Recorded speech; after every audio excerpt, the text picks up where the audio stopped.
This conference will now be recorded.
Good morning, students.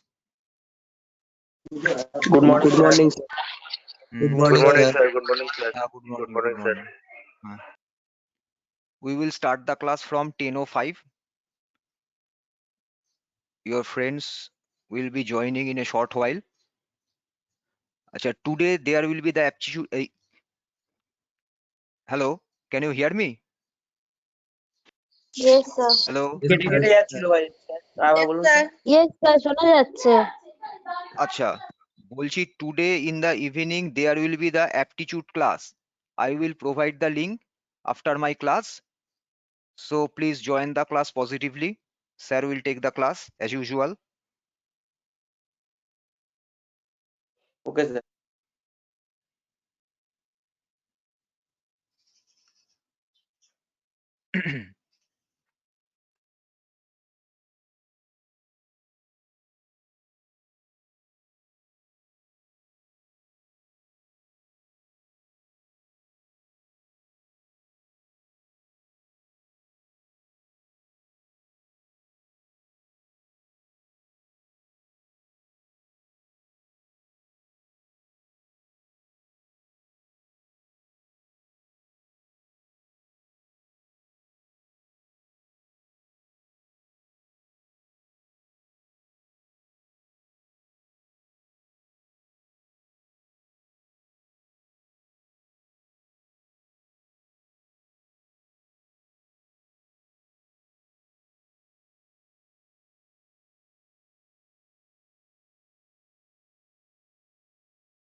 Okay, students, let us begin the class now. Already it is 10:05, so we will start the class. Just tell me whether you can see my shared screen. Is it visible to everyone? সবাই দেখতে পাচ্ছো? Yes, Yes, Yes, sir. sir. yes, sir. আচ্ছা, Yes, sir. okay. So I will start from the same slide. In our previous class, we found that the real expansion was greater than the apparent expansion of the liquid. প্রকৃত প্রসারণ আপাত প্রসারণের থেকে বেশি হয়, এটা আমরা previous ক্লাসে দেখেছিলাম। What was the relation? Real expansion is equal to apparent expansion plus expansion of the container or vessel. যে পাত্রের মধ্যে রেখে আমরা লিকুইডটাকে হিট করছি সেই পাত্র বা কন্টেনারের এক্সপ্যানশন বা প্রসারণ plus expansion for the liquid in the sense of apparent expansion, আপাত প্রসারণ, এই দুটোকে যদি আমরা অ্যাড করি then we will get the real expansion. So all these expansions are basically the volume expansion.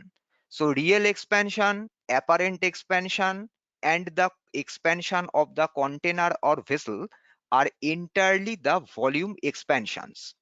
So we found in our previous class that there are two types of coefficients of thermal expansion of liquid. One was the coefficient of real expansion of the liquid, যাকে বাংলায় বলা হয়েছিল প্রকৃত প্রসারণ গুণাঙ্ক, and other one was the coefficient of apparent expansion of the liquid. তার মানে এটা বলা হয়েছিল তোমার কি বলে যে তরলটা বা লিকুইডটা নিয়ে আমরা কাজ করছি তার আপাত প্রসারণ গুণাঙ্ক। Now the definition we found in our previous class was simply the same logical definition that we went through when we were in the part or topic thermal expansion of a solid. In thermal expansion of a solid, there were three coefficients.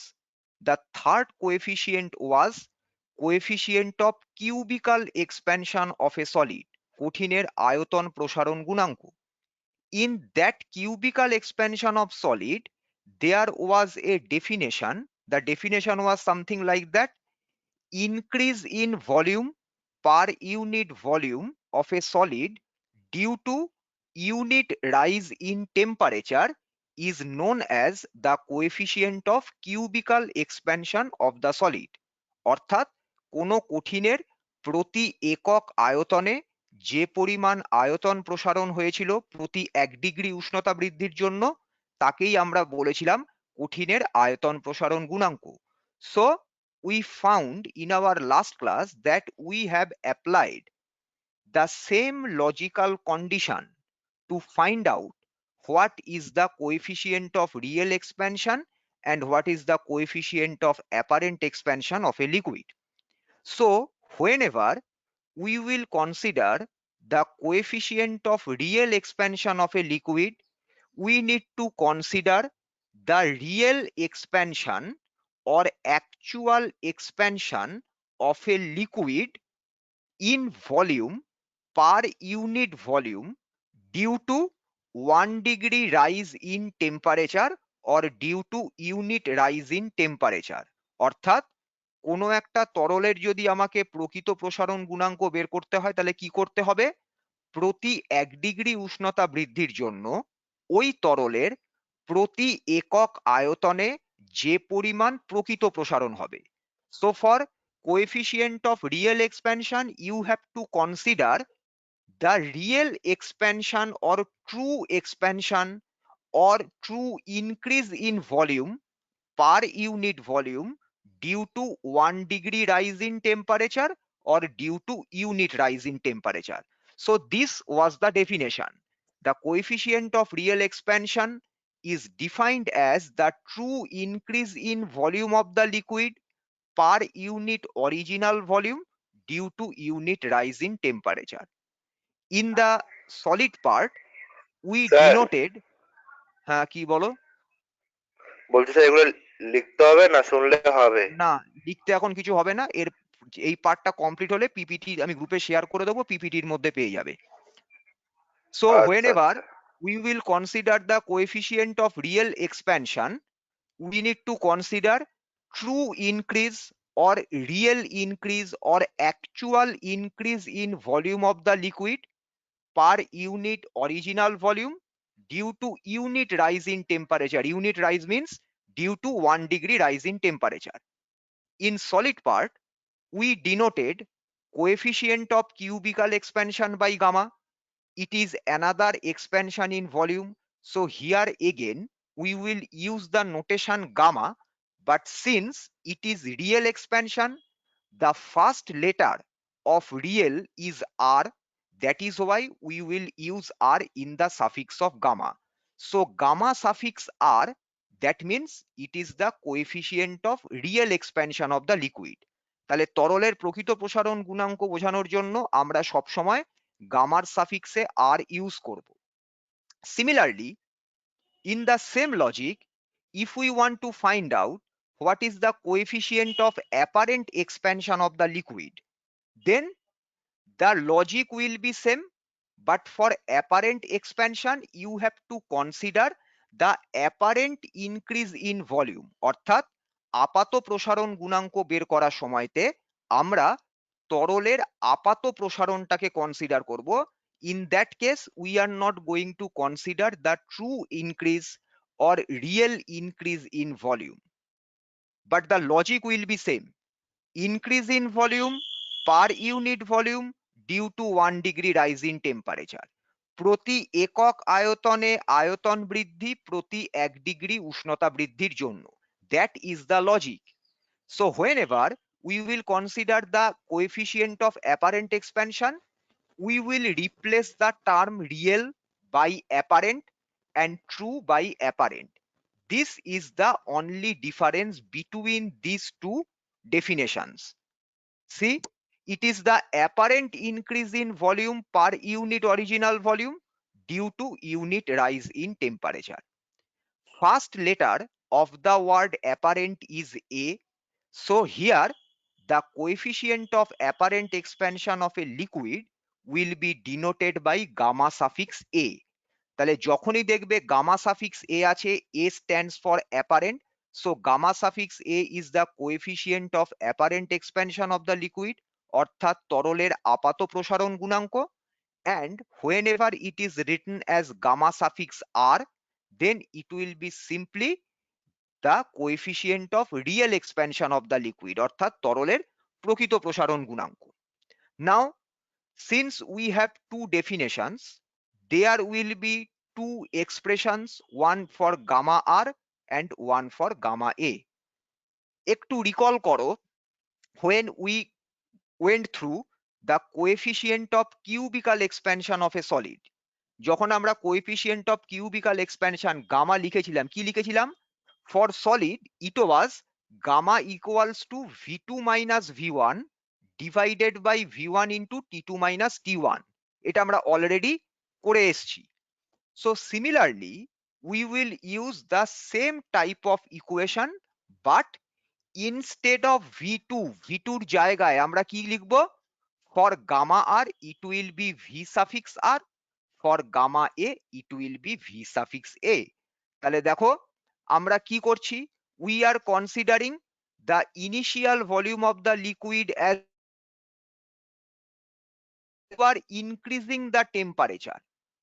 We always increase the temperature from T1 degree to T2 degree. So T1 degree is our initial temperature, প্রাথমিক উষ্ণতা. T2 degree is the final temperature বা অন্তিম উষ্ণতা. So we are supplying heat, আমরা তাপ দিচ্ছি. So automatically the final temperature will be greater than the initial temperature. তাপ দিলে অন্তিম উষ্ণতা সবসময় প্রাথমিক উষ্ণতার থেকে বেশি হবে. So T2 is greater than T1.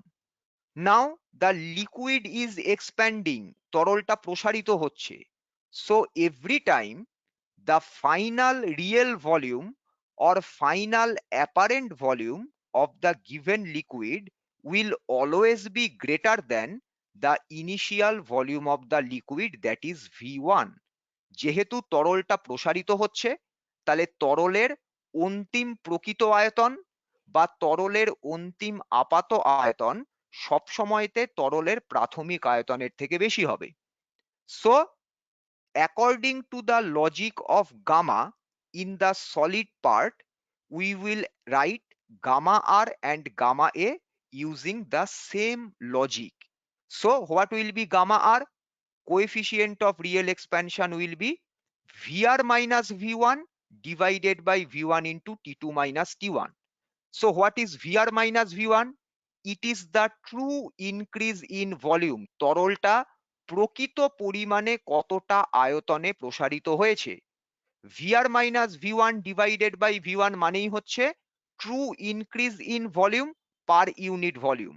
প্রতি একক আয়তনে প্রকৃত আয়তন প্রসারণ. T2 minus T1 is total increase in temperature.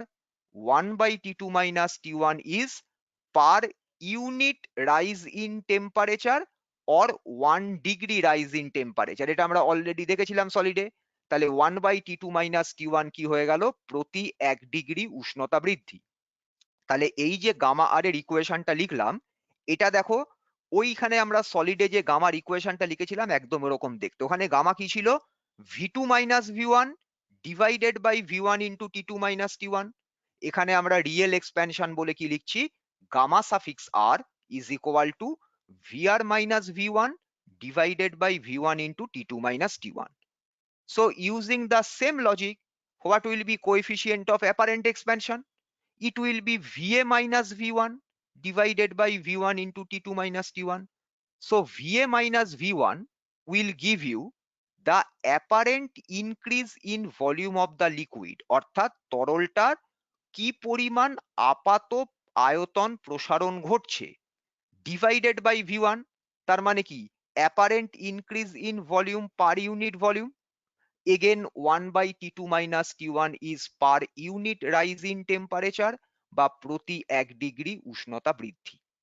So see, the equation has the same logic for gamma r as well as for gamma a, and the logic we found in the case of cubical expansion of a solid, that is increase in volume divided by volume into increase in temperature. তাহলে same লজিককে use করে আমরা দেখো gamma আর gamma এর expression গুলো লিখে ফেললাম। এটা সবার কাছে ক্লিয়ার হয়েছে? Is it clear to everyone? Yes, sir. Okay, just আমরা সলিডে যা করেছিলাম আমরা সেম দেখো লজিক অ্যাপ্লাই করেছি। সবসময় মনে রাখবে ইনক্রিজ ইন ভলিউম, এবার রিয়েল যদি হয় তাহলে that will be true increase in volume per unit volume, যদি অ্যাপারেন্ট হয় then it will be apparent increase in volume per unit volume, আর কিছুই নয়। নাও we will move into a new type of a topic that is known as anomalous expansion of water. anomalous এর বাংলা হচ্ছে ব্যতিক্রান্ত, জলের ব্যতিক্রান্ত প্রসারণ। Now why is it termed as anomalous expansion of water? We found that if we have any type of a substance, maybe it is a solid one, a liquid one, or a gaseous one, if you apply heat, generally every substance will expand. তুমি যে কোনো টাইপের substance নাও, almost দেখবে সমস্ত সাবস্টেন্সকে তুমি hit দিচ্ছ কিন্তু সাবস্টেন্সটা কি হচ্ছে, আয়তনে প্রসারিত হচ্ছে। But there are certain substances for which there will be a range of temperature. Within that range, the substance will not expand but will contract due to heating. তার মানে এরকম আমি একটা কোনো সাবস্টেন্স পাবো যার ক্ষেত্রে আমার একটা টেম্পারেচারের রেঞ্জ থাকবে, এই রেঞ্জের মধ্যে আমি যদি টেম্পারেচারকে ইনক্রিজ করাই তাহলে সাবস্টেন্সটা এক্সপ্যান্ড না করে সাবস্টেন্সটা কি করবে, কন্ট্রাক্টেড হবে, মানে আয়তনে প্রসারিত না হয়ে আয়তনে সংকুচিত হয়ে যাবে, for that range only. This unusual behavior is known as anomalous expansion. এই যে একটা অদ্ভুত রকম আচরণ দেখতে পাচ্ছ যেখানে এক্সপ্যান্ড না হয়ে প্রসারিত না হয়ে ও কন্ট্রাক্টেড হয়ে যাচ্ছে, সংকুচিত হচ্ছে, সেই টাইপ অফ ফেনোমেননকেই আমরা বলি হচ্ছে অ্যানোমালাস এক্সপ্যানশন বা ব্যতিক্রান্ত প্রসারণ। তাহলে আমি যেটা বললাম দেখো সেটাই আমি এখানে লিখছি, কি লিখছি, generally substances expand on heating but certain substances for a given temperature range do not expand but contract on heating. এইখানে এই টেম্পারেচার রেঞ্জ বা তাপমাত্রার একটা তোমার রেঞ্জ, এটা কিন্তু খুব important, because the anomalous expansion can only be visualized within that temperature range only. ওই উষ্ণতার বৃদ্ধির মধ্যেই কিন্তু তুমি দেখতে পাবে। If you are out of that region or out of that range, you will not going to see any kind of anomalous expansion. So the temperature range is very, very important to obtain the anomalous expansion for that given substance. তাহলে ওই temperature রেঞ্জে কি হচ্ছে, you are increasing the temperature, so it should expand. উষ্ণতা বাড়াচ্ছি, প্রসারিত হওয়া উচিত ছিল, but instead of expansion it is contracting, সংকুচিত হয়ে যাচ্ছে আয়তনে। So this behaviour is the anomalous expansion. Now here we will be considering the anomalous expansion of water. For water, this temperature range is found as 0 degree centigrade to 4 degree centigrade. So whenever you will increase the temperature of a certain amount of water from 0 degree centigrade to 4 degree centigrade, you will find that the water is not expanding, that is its volume is not increasing, rather its volume is decreasing. তার মানে 0 degree থেকে 4 degree সেন্টিগ্রেডের মধ্যে তুমি যদি উষ্ণতাকে বাড়াও তাহলে জলের আয়তনটা বাড়ে না। তার মানে জল আয়তনে প্রসারিত হয় না, জলের আয়তন তখন কমতে থাকে। তার মানে কি, দ্য ওয়াটার কন্ট্রাক্টস, জলটা আয়তনে সংকুচিত হতে থাকে। But if you go beyond 4 degree centigrade, then you are out of that range. So from 4 degree centigrade onwards, if you increase the temperature, then you will find that water is behaving like a normal liquid. তাহলে এই যে বললাম আমি একটু আগে যে the temperature range is very very important. So to get the anomalous expansion of water বা জলের ব্যতিক্রান্ত প্রসারণ পেতে গেলে we have to be within the range of 0 degree centigrade to 4 degree centigrade, এর মধ্যে আমাদের থাকতে হবে। আমি যেই 4 ডিগ্রি সেন্টিগ্রেডকে ক্রস করে ফার্দার আরো টেম্পারেচার ইনক্রিজ করতে থাকবো, আমি দেখব ওয়াটার কিন্তু নর্মাল লিকুইডের মতন, নর্মাল সাবস্টেন্সের মতন টেম্পারেচার বাড়ছে, ওয়াটার এক্সপ্যান্ড করছে। তাহলে beyond 4 degree centigrade, if you continue heating, there will be increase in volume. But up to 4 degree centigrade, from 0 degree, starting from 0 degree centigrade, with increase in temperature, volume of the water will decrease. This is the peculiar behavior or unusual behavior of water with respect to other substances. তোমাকে যদি ধরো সর্ষের তেল দেওয়া হলো, suppose you have mustard oil, the initial temperature for the mustard oil is 0 degree centigrade. If you increase the temperature for mustard oil starting from 0 degree centigrade, then you will find that it is not showing any anomalous expansion or any kind of unusual behavior. So if you increase the temperature of the given oil from 0 degree centigrade, you will find that its volume is continuously increasing. তেলের আয়তনটা continuously বাড়তে থাকবে। But whenever you are considering only water, then you will find that it is showing us some peculiar behavior. 0 degree to 4 degree centigrade, up to this range, its volume is decreasing with increase in temperature. Beyond 4 degree centigrade, if we continue heating, then the water will behave like a normal substance. তখন আবার কি হবে, আয়তনটা বাড়তে থাকবে ওয়াটারের with increase in temperature. Now, at 4 degree centigrade, you will find that it has been found experimentally that the volume of a given amount of water becomes minimum. তোমাকে ধরো একটা নির্দিষ্ট পরিমাণ জল দেওয়া হয়েছে, তাহলে ওই জলের আয়তন যখন তুমি 4 ডিগ্রি সেন্টিগ্রেডে রিচ করবে, এক্সপেরিমেন্টালি দেখা গেল ওর আয়তনের মানটা হয়ে যায় সব থেকে কম। সাপোজ তোমাকে প্রোভাইড করা হয়েছে সে 500 মিলিলিটার অফ ওয়াটার বা হাফ লিটার অফ ওয়াটার, তুমি ওয়াটারের ইনিশিয়াল টেম্পারেচার রয়েছে 0 ডিগ্রি সেন্টিগ্রেড, তুমি কি করলে, you are increasing the temperature starting from 0 degree centigrade in short step or in small steps. তুমি যেই মোমেন্ট তুমি প্রত্যেক ধরো তুমি সাপোজ 0 ডিগ্রি সেন্টিগ্রেড থেকে তুমি টেম্পারেচারকে ইনক্রিজ করলে আপ টু 0.5 ডিগ্রি সেন্টিগ্রেড, তুমি 0 ডিগ্রি সেন্টিগ্রেডে ফার্স্টে মেজার করেছো what is the volume of half litre of water. 0.5 degree centigrade করলে ভলিউমকে মেজার করলে তুমি কি দেখবে, ভলিউম ইজ ডিক্রিজিং। 1 ডিগ্রি সেন্টিগ্রেডে গেলে মেজার করলে দেখবে ভলিউম আরো ফার্দার ডিক্রিজ করেছে। এইভাবে তুমি যদি টেম্পারেচার ইনক্রিজ করতে করতে যেই মোমেন্টে 4 ডিগ্রি সেন্টিগ্রেডে রিচ করবে, you will find that the volume of that half liter of water becomes a minimum.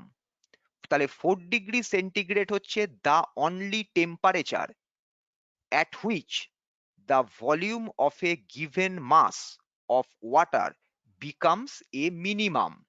এটা সবাই মনে রাখবে, এটা অনেক সময় শর্ট কোয়েশ্চেন দেয় যে at which temperature the volume of a given amount of water becomes minimum. Answer is 4 degree centigrade. তাহলে 4 ডিগ্রি সেন্টিগ্রেডে জলের তোমাকে যে নির্দিষ্ট পরিমাণ একটা জল দেওয়া হবে, সেই নির্দিষ্ট পরিমাণ জলের আয়তন 4 ডিগ্রি সেন্টিগ্রেডে হবে মিনিমাম। এর থেকে কম আয়তন তুমি ওই পরিমাণ জলের জন্য আর কোনো টেম্পারেচারে পাবে না। এবারে আমরা যখন সলিড সাবস্টেন্সের একটা টপিক পড়েছিলাম একদম লাস্টে, variation of density of A solid with temperature, বা উষ্ণতার সাথে কঠিনের ঘনত্বের পরিবর্তন, সেখানে আমরা ডেনসিটির ডেফিনেশন কি দেখেছিলাম? মাস পার ইউনিট ভলিউম, প্রতি একক আয়তনে ভর। তাহলে মাস of half liter of water is same. 0 degree centigrade যা mass, at 4 degree centigrade the mass of the same half liter of water is again the same. So mass will remain the same but volume will decrease. So starting from 0 degree centigrade you will find that the density of water is increasing. ঘনত্ব বাড়ছে। কেন? আমি আরেকবার বলছি, ভালো করে সবাই শোনো। Density is equal to mass by volume. So volume is in the denominator. এই যে ফ্র্যাকশনটা মাস বাই ভলিউম, এই ভলিউমটা রয়েছে ডিনোমিনেটরে। এবার তুমি যদি একটা ফ্র্যাকশনের ডিনোমিনেটরকে ডিক্রিজ করাও, তাহলে fraction as a whole increase করবে। কিরকম? ধরো তুমি একটা নাম্বার লিখলে 1/8, নেক্সট নাম্বার লিখলে 1/4, নেক্সট নাম্বার লিখলে 1/2। তাহলে 1 is same for all these fractions. তিনটে ফ্র্যাকশনের জন্যই দেখো numerator is 1, but in first fraction it was 1/8. So what was the denominator? 8. In the second fraction it is 1/4. So the denominator is 4. The third fraction, the denominator is 2, 1/2. Now 1/8 is 0.125. 1/4 is 0.25. 1/2 is 0.5. So see, as we are decreasing the denominator, যখন আমরা ডিনোমিনেটরকে decrease করাচ্ছি, 8 তারপর 4 তারপর 2, দেখো ফ্র্যাকশনের value increase করছে। প্রথমে ফ্র্যাকশনের value ছিল 0.125, তারপরে ফ্র্যাকশনের ভ্যালু হলো 0.25, তারপরে ফ্র্যাকশনের ভ্যালু হলো 0.5। তাহলে কি, যদি নিউমারেটর একটা ফ্র্যাকশনের সেম থাকে, তাহলে ডিনোমিনেটর যদি ডিক্রিজ করে তাহলে ফ্র্যাকশনের ভ্যালু ইনক্রিজ করবে। এটা সবার কাছে ক্লিয়ার হয়েছে? Is it clear to everyone? সবাই বুঝতে পেরেছো এটা? Yes, sir. Yes, sir. So Yes, sir. apply the same logic here. Mass is not changing, density is mass by volume. So if you are increasing the temperature from 0 degree centigrade to 4 degree centigrade, volume will decrease. So if volume decreases, then as a whole the fraction will increase. That means from 0 degree to 4 degree centigrade, volume of the given amount of water will decrease, but its density will increase. When the volume of the given water will become a minimum, the corresponding density will become a maximum. Why? Because density of any substance is reciprocal to its volume. Reciprocal মানে হচ্ছে অনন্যক। Density equals to mass by volume. তাহলে দেখো density, মাস তো constant, তাহলে density আর volume এটা কিভাবে related? Density proportional to 1/ভলিউম। তার মানে কি, একটা আরেকটার অনন্যক। তাহলে density is reciprocal of volume. So if volume is a minimum at 4 degree centigrade, the density of the given amount of water will become a maximum at the same temperature. এই দুটো পয়েন্টটি খুব ভালো করে মনে রাখবে। তোমাকে কোয়েশ্চেন দিতে পারে either find out the temperature of a given amount of water for which density will become a maximum, or এটা বলতে পারে find out the temperature of the given amount of water for which its volume will become a minimum. অনেক সময় true ফলসেও question দেয়। ধরো এরকম বললো, একটা স্টেটমেন্ট দিল, density of a given amount of water at 4 degree centigrade is a minimum. state whether the statement is true or false. ভালো করে দেখবে ডেনসিটি বলেছে না ভলিউম বলেছে।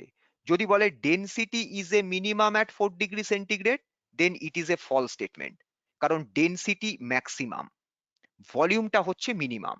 তাহলে ট্রু ফলসেও কোয়েশ্চেন তোমাদের দিতে পারে, বা স্ট্রেট ফরওয়ার্ড ওয়েতে তোমাকে টেম্পারেচারটাকেও বলতে পারে যে write the temperature at which either the volume of a given amount of water will become a minimum or its corresponding density will become a maximum. তাহলে these are the observations. এটুকু clear হয়েছে? সবাই বুঝতে পেরেছো? আচ্ছা, এবারে হঠাৎ করে কেন এই অ্যানোমালাস এক্সপ্যানশন অফ ওয়াটারটা হলো? কারণ এই anomalous expansion of water basically আমাদেরকে সার্ভাইভ করতে হেল্প করে, এই ইকোসিস্টেম ক্র্যাশ করতে দেয় না। আমরা যে রিজিয়নে বিলং করি, in this region the ambient temperature or the atmospheric temperature will never go below 0 degree centigrade.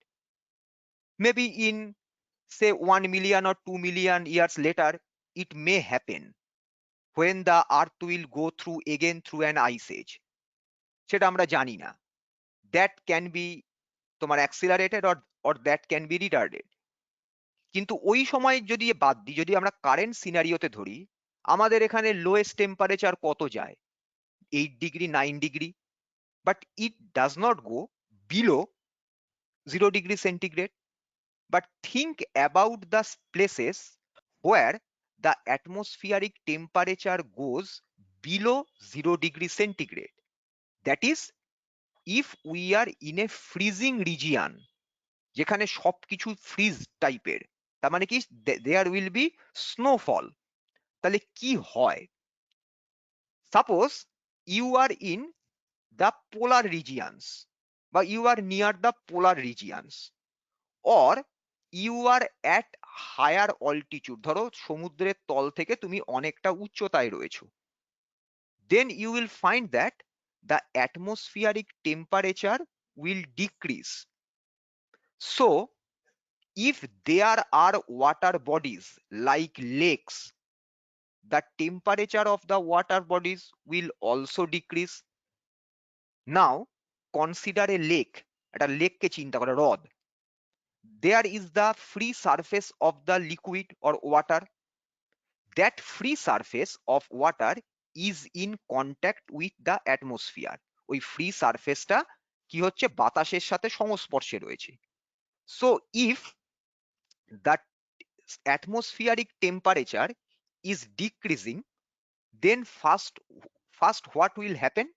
The upper layer of the lake or upper layer of the ocean will be, since they are in contact with the air, their temperature or the temperature of that upper layer will decrease. বাতাসের সাথে কন্ট্যাক্টে রয়েছে আপার লেয়ারটা, তাহলে যখনই আমাদের এয়ারের temperature বা atmospheric temperature drop করা শুরু করলো, ওই লিকুইডের আপার সারফেসটা বা ওয়াটারের আপার সারফেসের টেম্পারেচারও সাইমালটেনিয়াসলি ড্রপ করা স্টার্ট করলো। তাহলে কি হবে? তুমি দেখবে যত টেম্পারেচার ডিক্রিজ করছে অ্যাটমসফিয়ারের, there will be increase in density of the upper layer of the water. ধরো এভাবে টেম্পারেচার ড্রপ করতে করতে টেম্পারেচার রিচ করলো অ্যাট 4 ডিগ্রি সেন্টিগ্রেড। তাহলে ফার্স্টে কি হবে? The upper layer of water of those lakes or oceans will also be at 4 degree centigrade. এক্ষুনি আমরা কি দেখলাম? at 4 degree centigrade volume is a minimum but density is a maximum. আয়তনটা সব থেকে কম কিন্তু ঘনত্ব সব থেকে বেশি। So at 4 degree centigrade the upper layer of the water for those lakes or oceans will be the maximum dense, সব থেকে ঘন হয়ে যাবে। So if density is maximum, then they will become heavy water molecules. ভারী তোমার জলের অণুতে পরিণত হবে। So these heavy water molecules or these dense cold water molecules will be going towards the bottom of the lake or the ocean, but at the bottom of the lake or ocean there are warmer water molecules and they are light, তারা হালকা, so they will rise to the upper surface of the lake or sea. তাহলে এই ভারী যে জলের অণুগুলো, যে জলের অণুগুলো ছিল ওয়াটারের আপার সারফেসে, কেন ভারী, হোয়াই দে আর ডেন্স, বা কেন তারা সবচেয়ে বেশি ঘন, because the atmospheric temperature is at now 4°C। তাহলে এই ভারী জলের অণুগুলো কি হচ্ছে, লেকের নিচের দিকে স্টার্ট করলো মুভ করা। ও যখন নিচের দিকে লিকুইড মলিকিউলস গুলো আসছে, they will replace the warmer and lighter water molecules from the bottom of the lake or the oceans. ওর তলাতে বা লেকের বা তোমার ওশানের তলায় যে রিলেটিভলি গরম জলটা রয়েছে, যার মলিকিউলস গুলো রিলেটিভলি অনেক হালকা, তাদেরকে ও এবার এসে রিপ্লেস করা শুরু করলো। তাহলে এই মলিকিউলস গুলো কোন দিকে যাবে, লাইট মলিকিউলস গুলো, ওয়ার্মার মলিকিউলস গুলো, they will move towards the upper surface of the liquid, that is those warmer liquid molecules, that is those warmer water molecules from the bottom of the lake or sea will rise to the upper surface of the lake or sea. তাহলে দেখো একটা circular, একটা তোমার circular process দেখো start হলো। তাহলে এই যে ওয়াটার মলিকিউলস গুলো যখন রিচ করবে on the topmost surface of that lake or ocean, now they will be in contact with air, so their temperature will drop. When their temperature will become 4°C, those water molecules will become dense. They will now start moving towards the bottom of the lake. Now again there will be rise of warmer water molecules to the top of the liquid. তাহলে দেখো লেকের তলা থেকে relatively গরম জলের হালকা molecules গুলো উপরে উঠবে, এসে অ্যাটমসফিয়ারিক টেম্পারেচারের কন্ট্যাক্টে 4°C হবে, ডেন্স হবে, আবার নিচের দিকে যাবে, নিচ থেকে আবার লাইটার ওয়াটার মলিকিউলস কে রিপ্লেস করে উপরে উঠবে। তাহলে দেখো একটা প্রসেস রান করবে from the top surface or from the upper surface of the lake or sea water to the bottom of the lake or sea, and from the bottom of the lake or sea to the upper surface of the lake or ocean. তাহলে কি হচ্ছে আমি আরেকবার repeat করছি। atmospheric temperature is at 4°C, so the water molecules on the upper surface of the sea or lake is at 4°C. At 4°C they are most dense, so they will move towards the bottom of the lake or ocean. They will replace the relatively warmer water and light water molecules, and those light or warmer water molecules will rise from the bottom of the lake up to the upper surface of the liquid. This process will continue for a certain amount of time. এইভাবে একটা continuation চলবে, নিচের থেকে গরম জলটা উপরে উঠে আসবে, উঠে এসে অ্যাটমসফিয়ারের কন্ট্যাক্টে এসে ওর টেম্পারেচার ড্রপ করতে করতে যেই 4°C রিচ করবে, ও আবার সব থেকে ঘন হবে, ভারী হবে, আবারও নিচের দিকে চলে আসবে, আবার নিচ থেকে গরম জলটা উপরে উঠবে, আবার ঠান্ডা হবে, আবার নিচে আসবে। তাহলে দেখো টপের আপার সারফেস থেকে bottom of the lake, bottom of the lake থেকে আপার সারফেস, এইভাবে একটা সার্কুলার প্রসেস কন্টিনিউয়াসলি রান করতে থাকবে। কতক্ষণ অবধি রান করবে? till the entire temperature of the lake or ocean becomes exactly equal to 4°C। যতক্ষণ অবধি না পুরো লেকটার বা পুরো ওই সমুদ্রের নিচ থেকে উপর, একদম বটম অফ দ্য লেক থেকে স্টার্ট করে up to the upper surface, এই টোটাল পার্টে যতটা অ্যামাউন্ট অফ ওয়াটার আছে, তার যতক্ষণ না পর্যন্ত temperature at every point becomes 4°C, this circulation will continue. তাহলে there will be a certain stage when the entire water body, that is when the temperature of the entire lake or entire ocean will be at 4 degree centigrade. যেই 4 degree centigrade হয়ে গেল, কি হলো? There is no difference in temperature between any layers of the liquid because all the water body, the entire water body is now at 4 degree centigrade. So every water molecule is at its maximum density. প্রত্যেকটা water মলিকিউলের দেখো এখন ঘনত্ব সব থেকে বেশি, কারণ পুরো লেকটা বা পুরো ওশানটা টেম্পারেচার হচ্ছে এখন 4 degree centigrade.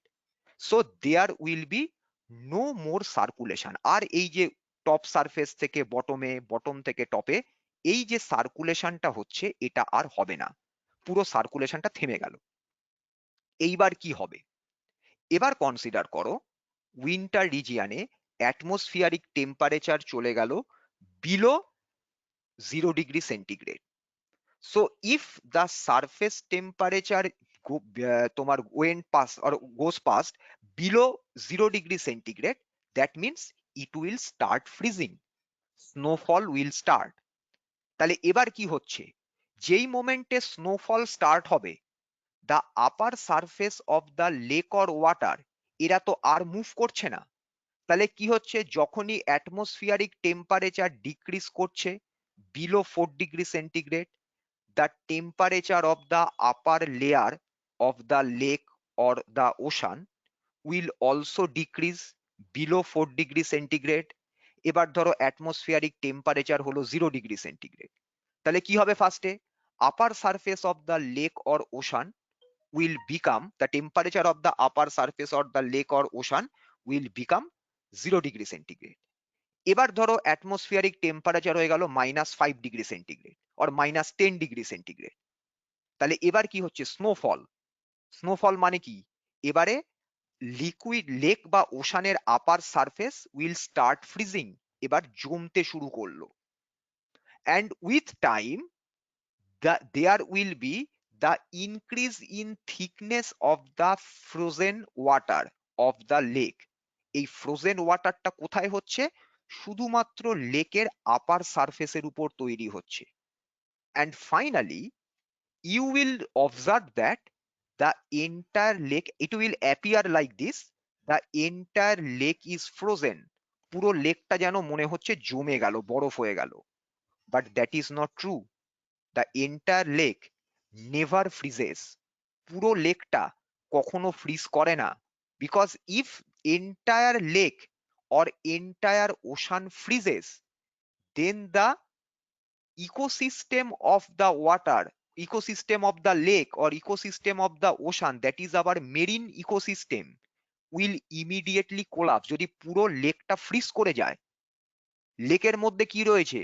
Various plants are there, various water animals are there, fishes are there, various types of species are there, so everything will die. পুরো লেকটা যদি, পুরো জলটা যদি জমে বরফ হয়ে যায়, তাহলে সব মরে যাবে। তাহলে marine ecosystem will immediately crash. এটা কখনো হয় না।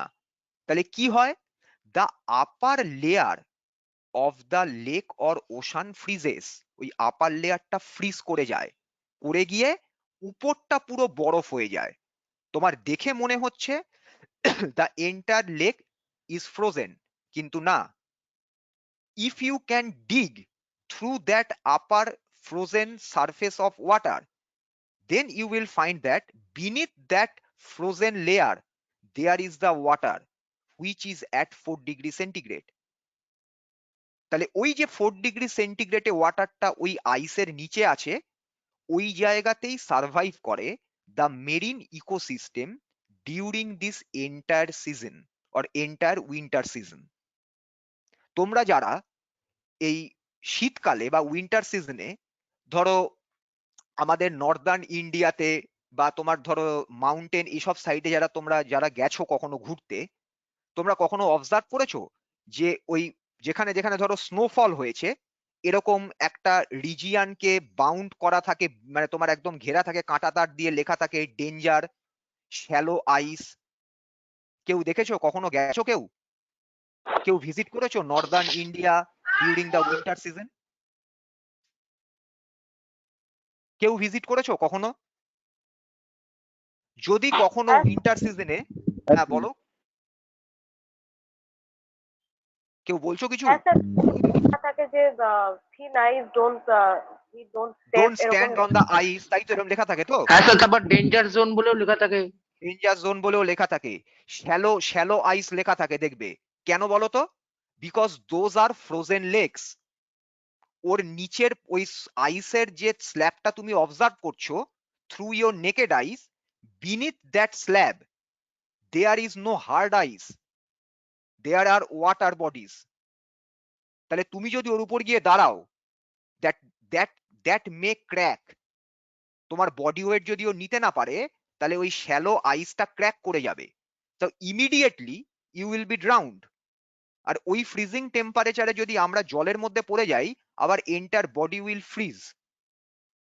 এই জন্য কি করে, যারা যে সমস্ত জায়গাতে ধরো তোমার ট্রাভেলাররা যায়, যেখানে ধরো এরকম লেকস আছে যেগুলো ফ্রিজ হয়ে যায় during the winter season due to the snowfall, আগে থেকেই ফর এ প্রিকশনারি মেজার ওই লেকগুলোকে আগে তোমার বাউন্ড করে দেওয়া হয়, দিয়ে ওখানে ডেঞ্জার প্লেট বসিয়ে দেওয়া হয়। এটা যখনই লেখা থাকবে তার মানে বুঝবে বিনিথ দ্যাট, তোমার বলতে পারো বিনিথ দ্যাট তোমার ice surface there is water. So basically these are the frozen lakes.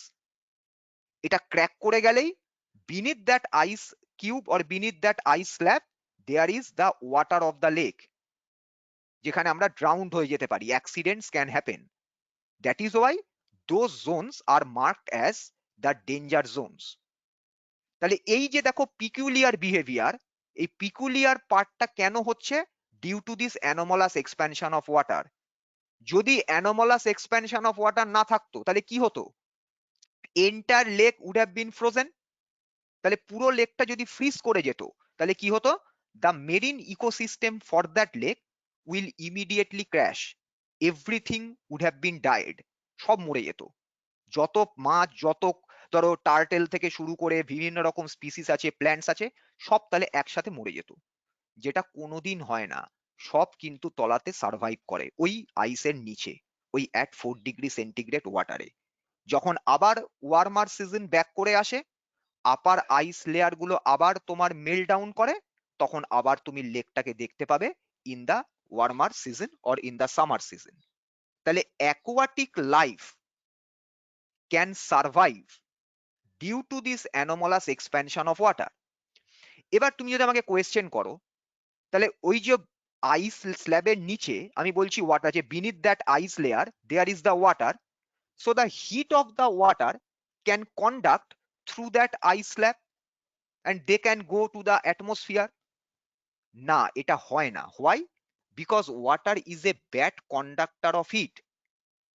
That is why through ice the entire contained heat within that water bodies will never escape to the atmosphere.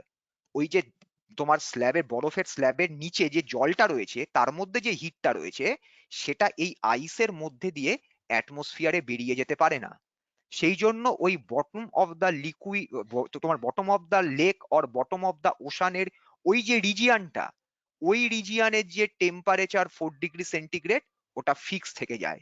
এই হিটটা কখনো escape করতে পারে না to the atmosphere. সেই জন্যই aquatic life or marine ecosystem survive করে inside those water bodies, but the upper surface of the water bodies freezes. তাহলে ফ্রোজেন লেক বা তোমার যখন অ্যাটমসফিয়ারিক টেম্পারেচার হচ্ছে below the freezing point of water, the upper surface of the lake or upper surface of the ocean will be frozen, but the aquatic life will survive beneath that ice surface or beneath that ice layer. এটা বুঝতে পারলে সবাই?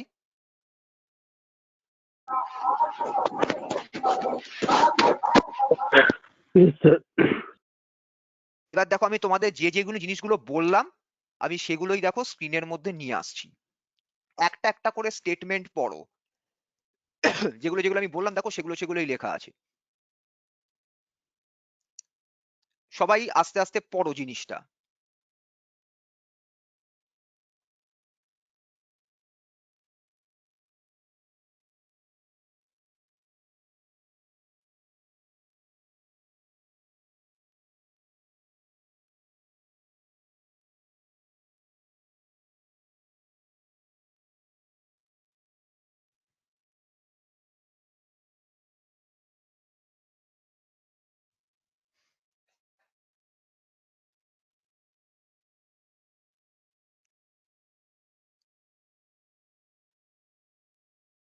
দেখো তো যেগুলো আমি বললাম সেগুলোই এখানে লেখা আছে না? হ্যাঁ স্যার। হ্যাঁ স্যার। হ্যাঁ হ্যাঁ স্যার। স্যার। তাহলে দেখো Yes, sir. অ্যানোমালাস এক্সপ্যানশন যদি না থাকতো, অ্যানোমালাস এক্সপ্যানশন যদি না থাকতো তাহলে কি হতো? পুরো লেকটাই তো ফ্রিজ করে যেত। তাহলে কি আর অ্যাকোয়াটিক লাইফ সার্ভাইভ করতে পারতো? পারতো না। তাহলে দেখো এটা মাদার নেচারের একটা automatic survival technique by which the mother nature is protecting the aquatic life in those regions where the temperature goes below the freezing point of water. এইটাকেই আমরা বলি অ্যানোমালাস এক্সপ্যানশন অফ ওয়াটার বা জলের ব্যতিক্রান্ত প্রসারণ। অন্য কোনো লিকুইডে কিন্তু হচ্ছে না, it is only for water.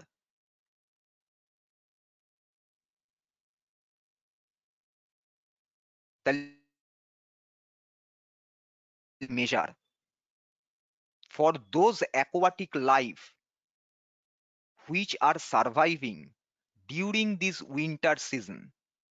তুমি যদি ক্যানাডা ফ্যানাডার দিকে যাও, ক্যানাডাতে এন্টার নায়াগ্রা ওয়াটারফল ফ্রিজেস। তাহলে একটা এন্টার অত বড় নায়াগ্রা ওয়াটারফল কমপ্লিটলি ফ্রিজ করে যাচ্ছে, তার মানে বুঝতে পারছো টেম্পারেচার কোন রিজিয়নে রিচ করছে। বোধহয় 2017 বা 16-এ ইউএসএ তে তোমার টেম্পারেচার বোধহয় রিচ করেছিল একটা রিজিয়নে নিয়ার -43°C। আমরা 8°, 9°C ঠান্ডাতে আমাদের অবস্থা খারাপ হয়ে যায়। তা সেখানকার লোকজন সার্ভাইভ করেছে at -43°C। রাশিয়াতে একটা তোমার একটা ছোট ভিলেজ আছে, যে ভিলেজে সামার টাইমে টেম্পারেচার রিচ করে ওই মানে খুব সামার হলে 1° কি 2°C। Generally temperature in the summer regions stage at ওই -4 -5°C, and winter region it goes below ওই 70-75°C। সেখানে মানুষজন সার্ভাইভ করে, খুব বেশি লোক থাকে না, ওই 250 or 300 families are there. Every time there is snowfall. হ্যাঁ হ্যাঁ, -75 রিচ করে যায়, সেখানে মানুষ সার্ভাইভ করে বাবা। সেখানে পুরোটা এন্টারলি তোমার একটা সিস্টেম, মানে এরকম ঠান্ডা জায়গা ওটা। আমার এক্সাক্ট তোমার ভিলেজটার নামটা আমার খেয়াল পড়ছে না এই মোমেন্টে, আমি জানতাম, আমি মানে একদম মনে করতে পারছি না। ওইটা হচ্ছে আমাদের মানে যেখানে হিউম্যান ইনহ্যাবিটেড আছে সেটা সব থেকে ফ্রিজিং টেম্পারেচার হচ্ছে ওই ভিলেজে। সেখানে ওয়াটার বডিজ এর ভিতরে কিন্তু অ্যাকোয়াটিক লাইফ সার্ভাইভ করে আছে due to this anomalous expansion of water. Sir এই ভিলেজটা কোন জায়গায়? রাশিয়াতে, আচ্ছা। সাইবেরিয়ার কাছাকাছি, যেটা আমাদের কোল্ডেস্ট তো তোমার প্লেস ইন আর্থ। তোমরা যদি কখনো গুগলে সার্চ করো ফ্রোজেন নায়াগ্রা, দেখবে পিকচার পাবে একদম নায়াগ্রা ওয়াটারফলটা জল পড়তে পড়তে ফ্রিজ করে গেছে। একদম দেখবে উপর থেকে নিচ অব্দি এই যে ওয়াটারটা পড়ছিল পুরোটা এভাবে ফ্রিজ হয়ে একদম লেয়ারের মতন ভার্টিক্যাল হয়ে দাঁড়িয়ে আছে। দেখো গুগলে সার্চ করে ফ্রোজেন নায়াগ্রা বলে লিখবে। হ্যাঁ বলো। হ্যাঁ কি বলছো? ওই ভিলেজটার নাম স্যার ওইমাই কোন বলে কি দেখাচ্ছে স্যার একটা নাম? হ্যাঁ এইরকম একটা কি নেম ছিল, ওই তোমার ওই সাইবেরিয়ার কাছাকাছি থাকে ওটা। না স্যার ওটা ওখানেই দেখাচ্ছে, জায়গাটাই দেখাচ্ছে। ওই ভিলেজের তুমি ইউটিউবে ভিডিও পাবে, ওখানে দেখবে ওখানকার লাইফ নিয়ে ছোট ছোট ছোট ছোট ভিডিও তৈরি করা হয়েছে। ওখানে মানুষজন কিভাবে সার্ভাইভ করে, ওখানকার মার্কেট প্লেস কিরকম। দিনের বেলাতে ওখানে সব জায়গাতে লাইট জ্বলে, ওখানে এত স্নোফল হয়। ওখানে তোমাকে আমাকে নিয়ে ছেড়ে দিলে আমরা সার্ভাইভ করতে পারবো না, কারণ আমরা ওই টেম্পারেচারের সঙ্গে ইউজ টু নই। কিন্তু ওখানকার মানুষজন ইউজ টু, ওটা সার্ভাইভ করে। তাহলে এই অ্যানোমালাস এক্সপ্যানশন অফ ওয়াটার কিন্তু অ্যাকচুয়ালি দেখো আমাদের কিন্তু মানে এই ইকোসিস্টেমকে ডিস্ট্রয় হয়ে যাবার থেকে কিন্তু প্রোটেক্ট করে রেখেছে। তাহলে আমরা এই যে টোটাল জিনিসটাকে দেখলাম, এর ছোট্ট দুটো গ্রাফ আছে, এইটুকু জাস্ট তোমাদের বলে দিই। এই দেখো, একটা হচ্ছে variation of volume with temperature, আর একটা হচ্ছে variation of density with temperature for water when you are in between 0 degree to 4 degree centigrade. ভলিউমে দেখো 0 ডিগ্রি সেন্টিগ্রেড থেকে 4 ডিগ্রি সেন্টিগ্রেডে তুমি যাচ্ছ, the volume is decreasing. At 4 degree centigrade, the volume of the water is a minimum. When you go past beyond 4 degree centigrade, the volume is increasing. দেখো আয়তনটা বাড়ছে। ডেনসিটিতে দেখো ঠিক opposite. At 4 degree centigrade, density becomes maximum. But when you go beyond 4 degree centigrade, the volume will increase. So as a result, density of water will decrease. এই দুটো graph খুব ভালো করে practice করবে। এই গ্রাফটা কিন্তু এক্সামিনেশনে ড্র করতে দেয়। দুটো দেখো ঠিক একটা আরেকটার opposite, because density and volume they are reciprocal to each other. এই পিকুলিয়ার বিহেভিয়ারটাকেই আমরা বলছি হচ্ছে অ্যানোমালাস এক্সপ্যানশন অফ ওয়াটার। সেটা কিন্তু এই 0 to 4 ডিগ্রি সেন্টিগ্রেড এই রিজিয়নের মধ্যেই পাবে। কেউ দেখেছো গুগলে সার্চ করে ফ্রোজেন নায়াগ্রা? হ্যাঁ স্যার। হ্যাঁ স্যার, হ্যাঁ স্যার। কিরকম ছবি Yes, দেখতে sir. পাচ্ছ? পুরো নায়াগ্রাটা দেখেছো তো, একদম ফ্রিজ করে গেছে। স্যার হ্যাঁ স্যার। জল পড়তে পড়তে বরফ হয়ে জল যাচ্ছে আর কি। পড়তে পড়তে হ্যাঁ। বা একদম বরফ হয়ে যাচ্ছে। স্টপ। তাহলে এবার চিন্তা করে দেখো, একটা ওয়াটারফল, নায়াগ্রা তো আমাদের ওয়ার্ল্ডের তোমার লার্জেস্ট ওয়াটারফল, এই ওয়াটারফলটা এন্টারলি ফ্রিজ করে যাচ্ছে, মানে ওই মোমেন্টে টেম্পারেচার কোন রিজিয়নে রিচ করেছিল, যাতে একটা এন্টায়ার ওয়াটারফল কন্টিনিউটি মেনটেন করে ফ্রিজ করে গেছে।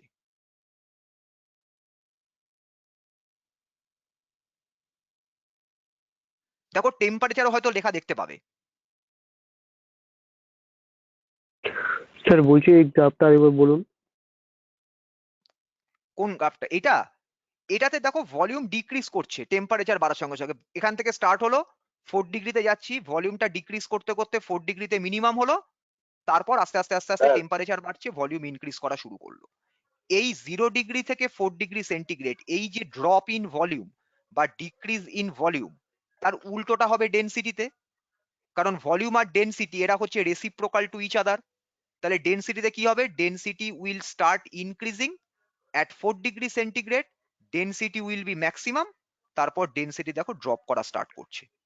তাহলে এই 0 to 4 এই this region, 0 to 4 this region, this is the region where the water will provide the anomalous expansion, যেটাকে আমরা বলছি জলের ব্যতিক্রান্ত প্রসারণ। ঠিক আছে? স্যার বলছিলাম যে এই ডায়াগ্রাম গুলো কি প্র্যাকটিস করতে হবে, মানে এক্সামে হ্যাঁ আসবে তাহলে? অবশ্যই। হ্যাঁ পরীক্ষায় আসবে তো, প্র্যাকটিস তো করতেই হবে। কোয়েশ্চেনটা কিভাবে আসবে এটা বলে দেবেন? দেখো গ্রাফের নিচে লেখা আছে, কি লেখা আছে, কি দেখতে পাচ্ছ? The variation of volume with temperature. তো তোমাকে কোয়েশ্চেনটা কি দেবে? Draw the graph which shows variation of volume with temperature of a given water from 0 degree to 4 degree centigrade. তার পাশেরটাই কি লেখা আছে? The variation of density with temperature. তাহলে এই কোয়েশ্চেনটা কি হবে?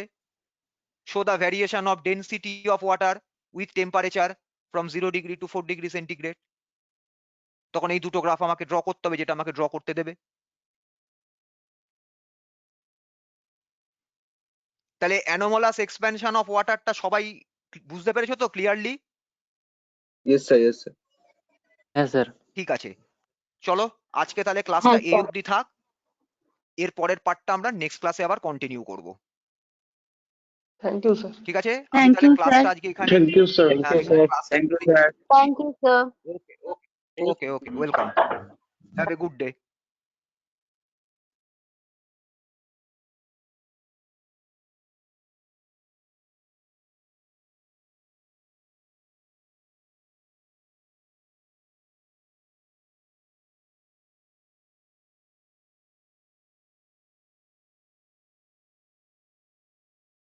Hello, hello student. Good morning, everyone.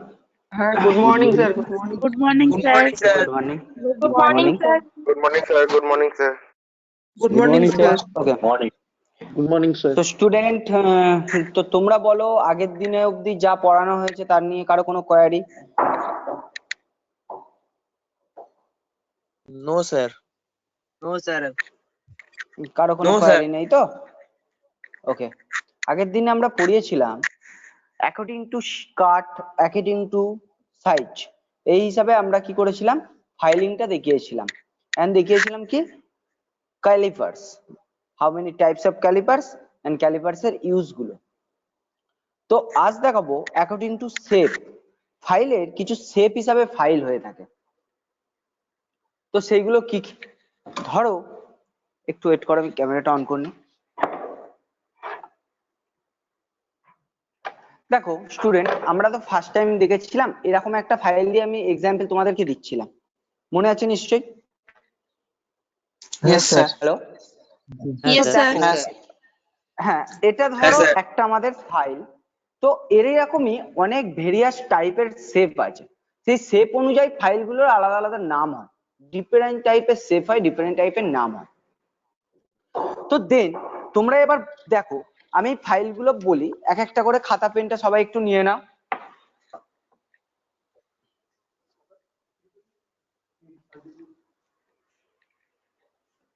বলুন স্যার, বলুন স্যার। ওকে, তো দেখো আমার হাতে যেটা আছে এটা হচ্ছে 10 inch flat file or bastard file, ঠিক আছে? তো 10 ইঞ্চ ফ্ল্যাট ফাইল কেন বলা হচ্ছে? দেখো এই ফাইলটার একটা ভেরিয়েশন দেখো, এই ফাইলটা আছে কিরকম, ঠিক আমাদের ফ্ল্যাট একটা শেপ আছে, তাই তো? Yes or no? Yes, এরকম sir. ফ্ল্যাট একটা Yes, শেপ sir. আছে, ঠিক আছে? এরকম ফ্ল্যাট শেপ আছে, সেই জন্য এটাকে বলা হচ্ছে ফ্ল্যাট ফাইল। ওকে, বাট এই এরকম শেপের আর একটা ফাইল হয়, ঠিক আছে? এইটাকে বলা হচ্ছে স্মুথ ফাইল। দেখো এটাও কিন্তু একটা শেপ আছে, তো? Yes or no? আছে স্যার, আছে Yes, আছে, হালকা আছে। আরে হ্যাঁ, দেখো হালকা না, শেপটা সেমই আছে, শেপটা দেখো। এবার তাহলে ডিফারেন্স কি তুমি তো দেখে বুঝতে পারলে যে এই ফাইলটায় দেখো একটা অ্যাঙ্গেল আছে, দেখতে পাচ্ছ? যে হেড পজিশনটা আছে সেটা একটা অ্যাঙ্গেল আছে, দেখতে পাচ্ছ সবাই এটা? হ্যাঁ হ্যালো স্যার। স্টুডেন্ট, Yes, হ্যাঁ sir. স্যার, হ্যাঁ স্যার। ওকে ওকে। তো দেখো এখানে আমার একটা অ্যাঙ্গেল টাইপের শেপ আছে, এটাকে বলা হচ্ছে আমার কি, ফ্ল্যাট ফাইল। এটা হচ্ছে ফ্ল্যাট ফাইল। और इंग्लिश? কেউ কিছু বলছো? Yes, sir. I am telling. Please explain in Hindi or English, sir. Sure. So this is the flat file and shape now, inclined angle, okay? And then smooth file, difference between smooth file और flat file. Smooth file कैसा हो? Smooth file है, देखो ये जो हम लोगों का फाइल है ना, इसका देखो ये जो हेड पोजीशन है इधर क्या है, एक इंक्लाइंड एंगल है ना, यस और नो? হ্যাঁ স্যার। Okay, Yes, sir. তো নেক্সট দেখো, দেন ফ্ল্যাট ফাইলটা যখন হবে, ফ্ল্যাট ফাইলের হবে কোনো প্রকার কিন্তু ইনক্লাইন্ড অ্যাঙ্গেলটা থাকে না, সেটা এরকম হয়ে যায়, এরকম, ঠিক আছে? फ्लैट फाइल का एरकम आसे। फ्लैट फाइल जो है हम लोगों का ये है, ये जो इंक्लाइंट एंगल है फ्लैट फाइल का, और स्मूथ फाइल का क्या है, कोई इंक्लाइंट एंगल नहीं होता है इधर में। इधर क्या होता है, ये जो है ये स्ट्रेट लाइन हो सकते हैं, ठीक है? अच्छा, यस सर। समझा? कुछ समझा? ये सुन नो। Yes sir. हमको जो पहले क्वेश्चन किया था वो हिंदी और इंग्लिश, उसका नाम क्या है? हिंदी और इंग्लिश में जो बोलने हाँ के लिए सर, बोला था, समझ लैंग्वेज गया। चूज किया था हिंदी और इंग्लिश। हाँ, इसको इसको समझा क्या? मानो मानो सर, हाँ सर, हाँ, हाँ सर समझ समझे। गया? हाँ ठीक है, ये है डिफरेंस। और एक डिफरेंस है। डिफरेंस क्या है? ये जो एज है, ये जो फ्लैट फाइल का एज है, फ्लैट फाइल का दोनों तरफ जो एज है, ये एज में क्या होता है? इधर में तीत होता है, ऐसी तरफ तीत है। तो पर हम लोगों का जो फ्लैट फाइल है, स्मूथ फाइल है, इसमें क्या है? इसमें एक तरफ एज होता है, एक तरफ एज है, पर अलग उसके जो लेफ्ट साइड ऑपोजिट साइड है, ऑपोजिट साइड में कोई एज नहीं होता है, तीत नहीं होता है। ऑपोजिट एज जो है, हाँ ওরা क्या? শোনা যাচ্ছে না। স্যার বলছি हेलो কি পুরোটা हेलो, হিন্দিতে না বলে একটু মাঝে মাঝে বাংলায় বলবেন? শিওর শিওর শিওর, আমি হিন্দি বাংলা দুটোই বলে দিচ্ছি। ওকে, শুনতে পাচ্ছ? এবার শুনতে পাচ্ছ ক্লিয়ার? হ্যাঁ স্যার। হ্যাঁ স্যার। Yes sir. আমি প্রথমে হিন্দিতে বলে নিই, তারপরে বাংলায় বলছি। ডিফারেন্স বিটুইন ঠিক আছে ফ্ল্যাট স্যার, ফাইল ঠিক और আছে। Smooth file. হ্যাঁ হ্যাঁ, কে কি বলছো বলো। Okay, difference between smooth file और फ्लैट फाइल। स्मूथ फाइल में जो है, ये है फ्लैट। ये जो हम लोगों का एज, मतलब जो फेस है, फेस का बॉडी टॉपर साइड है, इधर क्या होता है? ये जो टिप पॉइंट है, टिप पॉइंट में ये है फ्लैट स्मूथ फाइल का। और हम लोगों का जो फ्लैट फाइल है, इधर क्या है? ये इंक्लाइंट एंगल है दोनों तरफ, इधर कोई इंक्लाइंट एंगल नहीं है। और क्या है? इधर जो फ्लैट फाइल में एज होता है, एज का क्या है? एज का दोनों तरफ तीत है। पर हम लोगों का जो स्मूथ फाइल है, एक तरफ तीत होगा तो वो जो उसके अलग तरफ है, उसका तरफ कोई तीत नहीं होता है। देखो डिफरेंस देख लो पहले।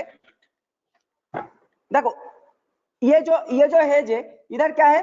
इधर हम लोगों का कोई तीत नहीं है, पर ये जो एज है, इधर तीत है। पर ये जो फ्लैट फाइल है, इधर देखो, এটা কি সবার প্রবলেম হচ্ছে? একটু বলো তো, ভিডিওটা দেখতে সবাই পাচ্ছো? Yes or no? Sir sir Yes, sir. Sir, আমারও প্রবলেম হচ্ছে স্যার। স্যার কেটে কেটে সবারই যাচ্ছে হচ্ছে স্যার। একটু। মাঝে একটু আটকে গেছিল। স্যার এবার অনেকটা কেটে এখন দেখতে পাচ্ছো? মাঝে মাঝে হেজি আসছে, হ্যাঁ স্যার। নেটওয়ার্ক প্রবলেম হ্যাঁ স্যার। হয়তো নেটওয়ার্ক ইস্যুর জন্য হতে পারে, সেটা বলতে পারছি না। যাই হোক, দেখো আমার যে ये जो फ्लैट फाइल है, पहले हिंदी में बोल देते हो, उसके बाद बंगाली। तो ये जो दोनों तरफ फ्लैट फाइल है, देखो दोनों तरफ ये जो head position but tip position है, ये देखो एक इंक्लाइंड एंगल है। देखा? अमन কথা কাটা हुसैन কাটা मे बी, কথা उसका কাটা नाम क्या? सर कोटा हेलो, कटा অডিওটাই পুরো বন্ধ হয়ে আছে স্যার। ভিডিওটা আটকে যাচ্ছে।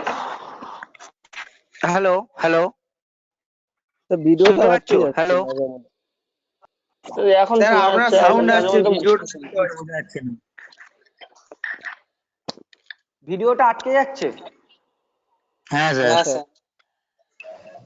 ও মাই গড, স্যার ভিডিওটা দেখতেই পুরো একটু দাঁড়া, ওয়েট করো বলছি। আচ্ছা, এবার বুঝতে পারছো? হ্যাঁ এবার ঠিক আছে। হ্যাঁ স্যার, হ্যাঁ স্যার, ঠিক আছে। ক্লিয়ার দেখা যাচ্ছে।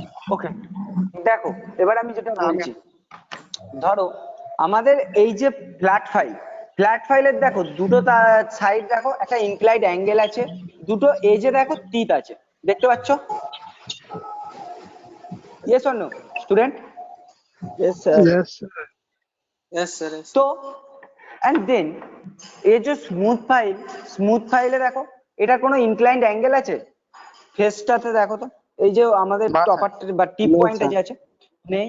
তো দেখো এখানে যে দেখো, এদিকে আমার কোনো তিত নেই, এটা দেখো স্মুথ, যেহেতু এদিকটা সাইডটা কোনো কিছু নেই, বাট এদিকে দেখো আমার তিত আছে, দেখতে পাচ্ছ? তোমরা অবশ্য দেখতে পাবে না, এটা অনেক ইজি। তো দেখো এই হচ্ছে, দেখো এই হচ্ছে স্মুথ ফাইল আর ফ্ল্যাট ফাইলের ডিফারেন্স বিটুইন স্মুথ ফাইল আর ফ্ল্যাট ফাইল। এখান অব্দি কারো কোনো প্রবলেম হয়েছে বুঝতে? আমাকে বলো। স্যার একটু আগে ভিডিও চলছিল না, আমি দেখতে পাইনি আপনি কি বুঝিয়েছেন, আমি আবার লেফট করে ঢুকেছি, আরেকবার বুঝান। শিওর। দেখো আমাদের স্যার যে স্মুথ ফাইলটা ফ্ল্যাট ফাইলে কি হয়, হ্যাঁ কি বলবো? স্মুথ ফাইলটা হ্যালো, আরেকবার একটু বলুন। স্মুথ স্মুথ আমি দুটোই বলে দিচ্ছি, ভালো করে শোনো একভাবে। আমাদের যে ফ্ল্যাট ফাইলটা হয়, ফ্ল্যাট ফাইলে কি হয় দেখো, এইখানে দেখো দুটো ইনক্লাইন্ড অ্যাঙ্গেল এসেছে ফ্ল্যাট ফাইলটায়, কিন্তু স্মুথ ফাইলে কোনো আমার ইনক্লাইন্ড অ্যাঙ্গেল যায়নি। এটা দেখো একটা স্টেট, দেখতে পাচ্ছ? এবার যেটা আরেকটা হয় সেটা হচ্ছে দেখো আমাদের যে এজ গুলো আছে, এজে দেখো তীর থাকে, দেখো এজও তীর আছে, এরকম তীর থাকে, মানে দুটো সাইডের এজেতেই আমার তীর থাকে। বাট ফ্ল্যাট স্মুথ ফাইলের ক্ষেত্রে দুটো এজে আমার তীর থাকে না, আমার একটা এজে তীর থাকলে একটা এজ স্মুথ থাকে। বুঝতে পেরেছো? এই জন্য এটাকে বলা হয় স্মুথ ফাইল, এটাকে বলা হয় তোমার ফ্ল্যাট ফাইল। এটুখানি বুঝতে পেরেছো? Yes or no? Yes, sir. বলছি ওপরটা ব্ল্যাক বলে না ফ্ল্যাট বলে? Flat flat. Okay sir. Okay, Yes, sir. কারো কোনো কোয়ারি এই দুটো ফাইল নিয়ে? কারো কোনো কোয়ারি? না স্যার। ওকে, নেক্সট দেখো, নেক্সট আছে আমার কাছে half round file. Half round কেন বলা হচ্ছে, হ্যাঁ আমি আরেকটা জিনিস বলে দিইনি, দুটো ফাইলের ইউজ শুনে নাও, ফ্ল্যাট ফাইল আর স্মুথ ফাইল। ধরো কোথাও আমার একটা বিগ সাইজ, লার্জার সাইজ কোনো মেটাল আছে, তখন আমরা ফ্ল্যাট লোহার না ফাইলটা করে কাঠের? ইউজ করি। অবশ্যই লোহার, কোনো প্রকার কাঠের না। কাঠের যখন হবে আমি বলে দেবো। এটা ধরো একটা আমার লার্জার সাইজ মেটাল আছে, এই মেটালটা যখন আমি ফাইলিং করছি, আমি কি দেখিয়েছিলাম, মেটালের ওপরে কি থাকে, একটা তোমার কেমিক্যাল রাস্ট, কেমিক্যাল একটা থাকে না, হ্যাঁ স্যার দেখিয়েছিলেন। Black colour spot. ये जो हम लोगों का लार्जर मेटल है, इसके ऊपर जो फेस है, फेस के अंदर एक केमिकल स्पॉट रहते हैं। क्या कलर है? तो है ब्लैक कलर। ये देखो, देखा, ये जो ब्लैक कलर स्पॉट है, इसको रिमूव करने के लिए क्या है, हम लोग फ्लैट फाइल यूज करता है, क्योंकि ये जो इसका जो फेस है, ये जो फेस है, ये फेस क्या है, बिग साइज और लेंथ भी बड़ा है, इसीलिए क्या है, इसको ये जो लार्जर मेटल है इसके अंदर ये हम लोग यूज करता है। एंड देन स्मूथ फाइल किधर यूज करते हैं? स्मूथ फाइल क्या है, हम लोगों का अगर एक स्लॉट है, इसके अंदर एक स्लॉट है लार्जर फाइल का अंदर, ऐसी तरफ कोई स्लॉट है, तो इसको जब फाइलिंग करेगा, जो इसको पैरेलल लाइन करेगा, इसको करने के लिए क्या करना है हमको, इसको करने के लिए हमको पहले स्मूथ फाइल से स्मूथ करना है। ठीक है? Yes sir. তো দেখো আমি বাংলায় আবার বলে দিই, আমাদের যখন ফ্ল্যাট ফাইল করি, এর মধ্যে যে আমাদের ব্ল্যাক স্পটটা পড়ে থাকে, আমি মেটালে আবারও দেখিয়ে দিলাম, মেটালে একটা ব্ল্যাক স্পট নিশ্চয়ই আমাদের থাকে, প্রথম থেকে বলেছি। বা আমাদের এই এজ গুলো সবসময় প্যারালাল থাকে না, এই এজ গুলোকে প্যারালাল করতে হয়, তখন আমরা কি করি, ফ্ল্যাট ফাইল ইউজ করি। ঠিক আছে, যেহেতু আমাদের এটা দেখো লার্জার আছে, এর ফেসটা কতখানি বড় আছে, তো বেশি তো এই ফেসটা, yes or no? Yes, sir. তো এই ফেসটা যখন বড়, সেই কারণের জন্য এখানে আমরা কি করছি, তোমার ফ্ল্যাট ফাইল ইউজ করছি। এন্ড স্মুথ ফাইল কি করছি, এখানে যখন স্মল সাইজ স্লট আছে তখন আমরা স্মুথ ফাইল ইউজ করছি, বা স্মুথ করার জন্য, একদম ফিনিশিং টাচ দেওয়ার জন্য। ধর এটা ফিনিশ করছি, ফিনিশ করার জন্য আমরা কি করলাম, স্মুথ ফাইল ইউজ করলাম। তো দুটো জিনিস বুঝে গেছো যে কোথায় স্মুথ ফাইল আর কোথায় ফ্ল্যাট ফাইল ইউজ করতে হয়? Yes, sir. একদম স্যার, একদম। Okay. And next, this called is hub round file. This called is hub round file. Hub round file क्या है? ये जो शेप है, ये शेप क्या है, इसको जो देखो, एक तरफ है राउंड और एक तरफ है দেখা फ्लैट। যাচ্ছে না স্যার। স্যার কথাটা স্যার কাটা আবার কাটা আসছে। আমি বোর্ডে ড্র করে দিচ্ছি। বোর্ডে ড্র করে দিচ্ছি। দেখো ফাইলটা হয় ঠিক এরকম টাইপের।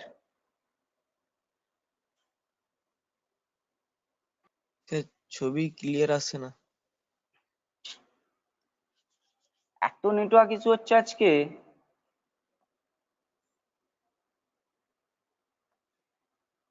আপনি কলেজে আছেন না? ইয়েস ইয়েস ইয়েস, কলেজে আছে।